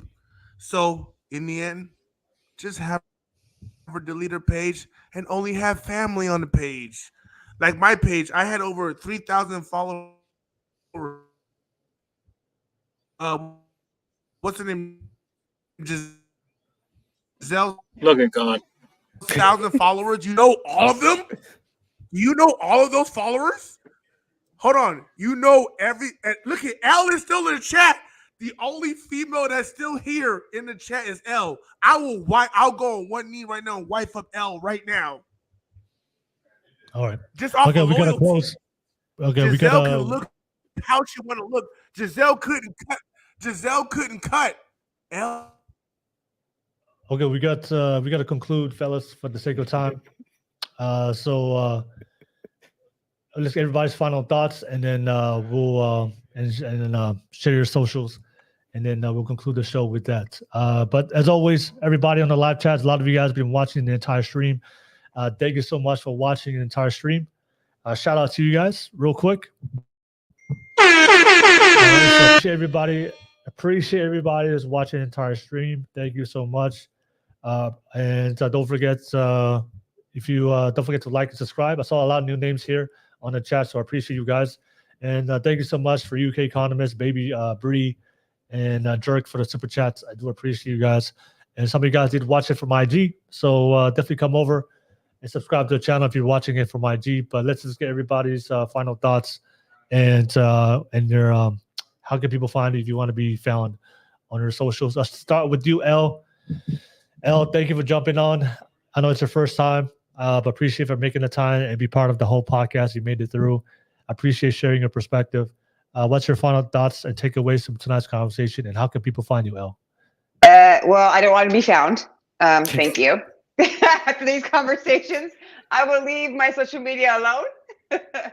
And I took away a lot of good advice from a lot of men on here that had, especially, I think he's from Australia. Sounds like he has an Australian accent. What's his name? New Zealand. New Zealand. Excuse me, New Zealand. Sorry. There you A lot of things he said resonated, and I loved it. I liked how he referred to his wife in social media. I liked how he thought about women. That was a really positive idea. And then I liked, Jerk. Thank you. I liked his thoughts on sharing his 50-50 because they make the same amount of money or, equal to. I love how they split it all down the middle, and they're really good about it, and they're thinking ahead versus behind. All right. Thank you so much, El. Appreciate you, El. Appreciate you, El. I'll pass it to you. Wiseman, go ahead, Wiseman. Final thoughts, and how can people find you, Wiseman? You can't find me like El said. I don't do the socials. The wifey don't allow that. But I said, Alpha, I respect my wife and I love my wife. So you're not going to find me because she knows how I be. We be on vacay. Females try to holler at me. You're not going to get my social. You're not going to get none of that. And I don't care about none of that. I got my own business. I'm in Silicon Valley. I got my own house out here and paying for it. I work for the government. I got my family with me. That's all I care about. But I do want to say this. If you can find a female like Elle that can hang through the trenches, take the disrespect, that can take all the mouthy and all the shit that an alpha can take, you better wife her up, boys. And for your females that are like Elle, don't talk back. Listen, obey. Elle, you heard the word? Obey. And if you can do that, you got the Mushroom Kingdom. And I ain't talking about Mario or Luigi. You got the world. So okay.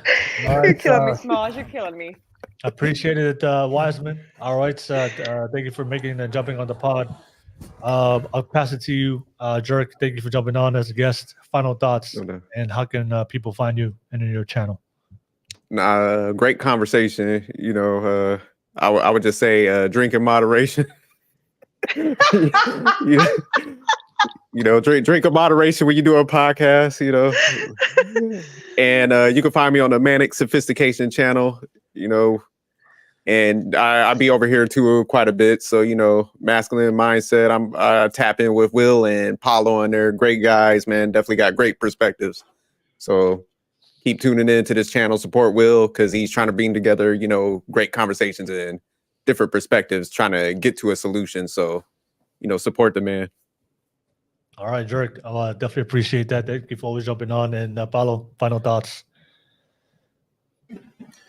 Well, if I'm ever in your place and this is how you react regardless of whether we're on a podcast or not, I'm going to punch you in your chest. And I hope you do the same for me. All right. Look, my final thoughts are, I think we often confuse a lot of the things that we use, and oftentimes it's semantics. I think the same level of understanding that I've come to in terms of the 50-50 when men like Sophisticated speak about it helps me understand its dynamic a lot better. But at the end of the day, I think both men and women nowadays don't understand what's required in terms of marriage.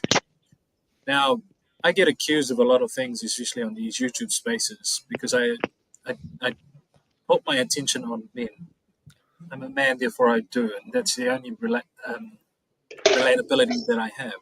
So, as men, we've got to do things because it's in our character, not because we're scared of our wives and what our wives might think, but because it's who we are. We're men of principle and we have standards, and we do things because those things demand us to do. I think the beauty in these conversations is that men like Will, Jerk, Manic, Damien, and a few others who can walk on this platform and speak from a place of, I do things because my character requires me to do it, not because I'm scared of someone else thinking otherwise. It's because it's the principles that drive who I am. And I think that those are missing. Those are key components that are missing in today's, I guess, generations, and not only that, in these conversations. Again, well, if you're ever sitting in my living room and my kids are running around, my wife's running around, and I have this level of endearment in my voice, I hope you punch me in my chest. It's sort me out. Because to me, look, again, I might sound facetious, but again, this is how men should hold each other accountable. You're my homeboy, or whatever it is, but at the same time, I'm not going to allow you to fall to your own words. So, and look, I'm not going to speak too much about it because he's not here to at least address me when I say these things. But again, we've got to hold ourselves, especially as men, to a higher standard. I don't believe in higher standard, but again, we've got to hold ourselves to at least some level of standards. So, well, it's always a pleasure, Al. It was a pleasure talking to you and Sophisticated. I always enjoy the time being around because you help me at least understand a lot of things in terms of your dynamic. Yeah. Thank you for sharing that, Paulo Fessa, Jerk. El, always great to have you on. Thank you for jumping on. I know it's your first time, so it was one of those shows, right? I loved it. Actually, I got a lot of different perspectives. I got to see, different reactions with different things and different substances when taken is not healthy. But I got a lot of different different perspectives, and that's what really helps the world go round. Yeah. Appreciate that. But as always, everybody that watched the entire stream, I see you, Marcus Antonio Castillo, RNTY1. Good to see you. And baby, I know Bree, you've been watching the entire stream and you're active in the live chat the entire time. So Bree, I know it's been a minute since we did a pod together. So thank you so much for participating. And Jason Washington, good to see you in the live chat. I appreciate you guys and everybody on IG. A lot of you guys watched the entire stream on IG. So if you definitely love the content and see value in it, definitely come over to YouTube and like and subscribe. And tomorrow we have the Mastermind. So Thursday nights is Mastermind podcast. So definitely tune in for tonight's show. But as always, everybody on the live chat and to the panelists, thank you so much for your time. But you guys have a good night. Peace, y'all. Peace.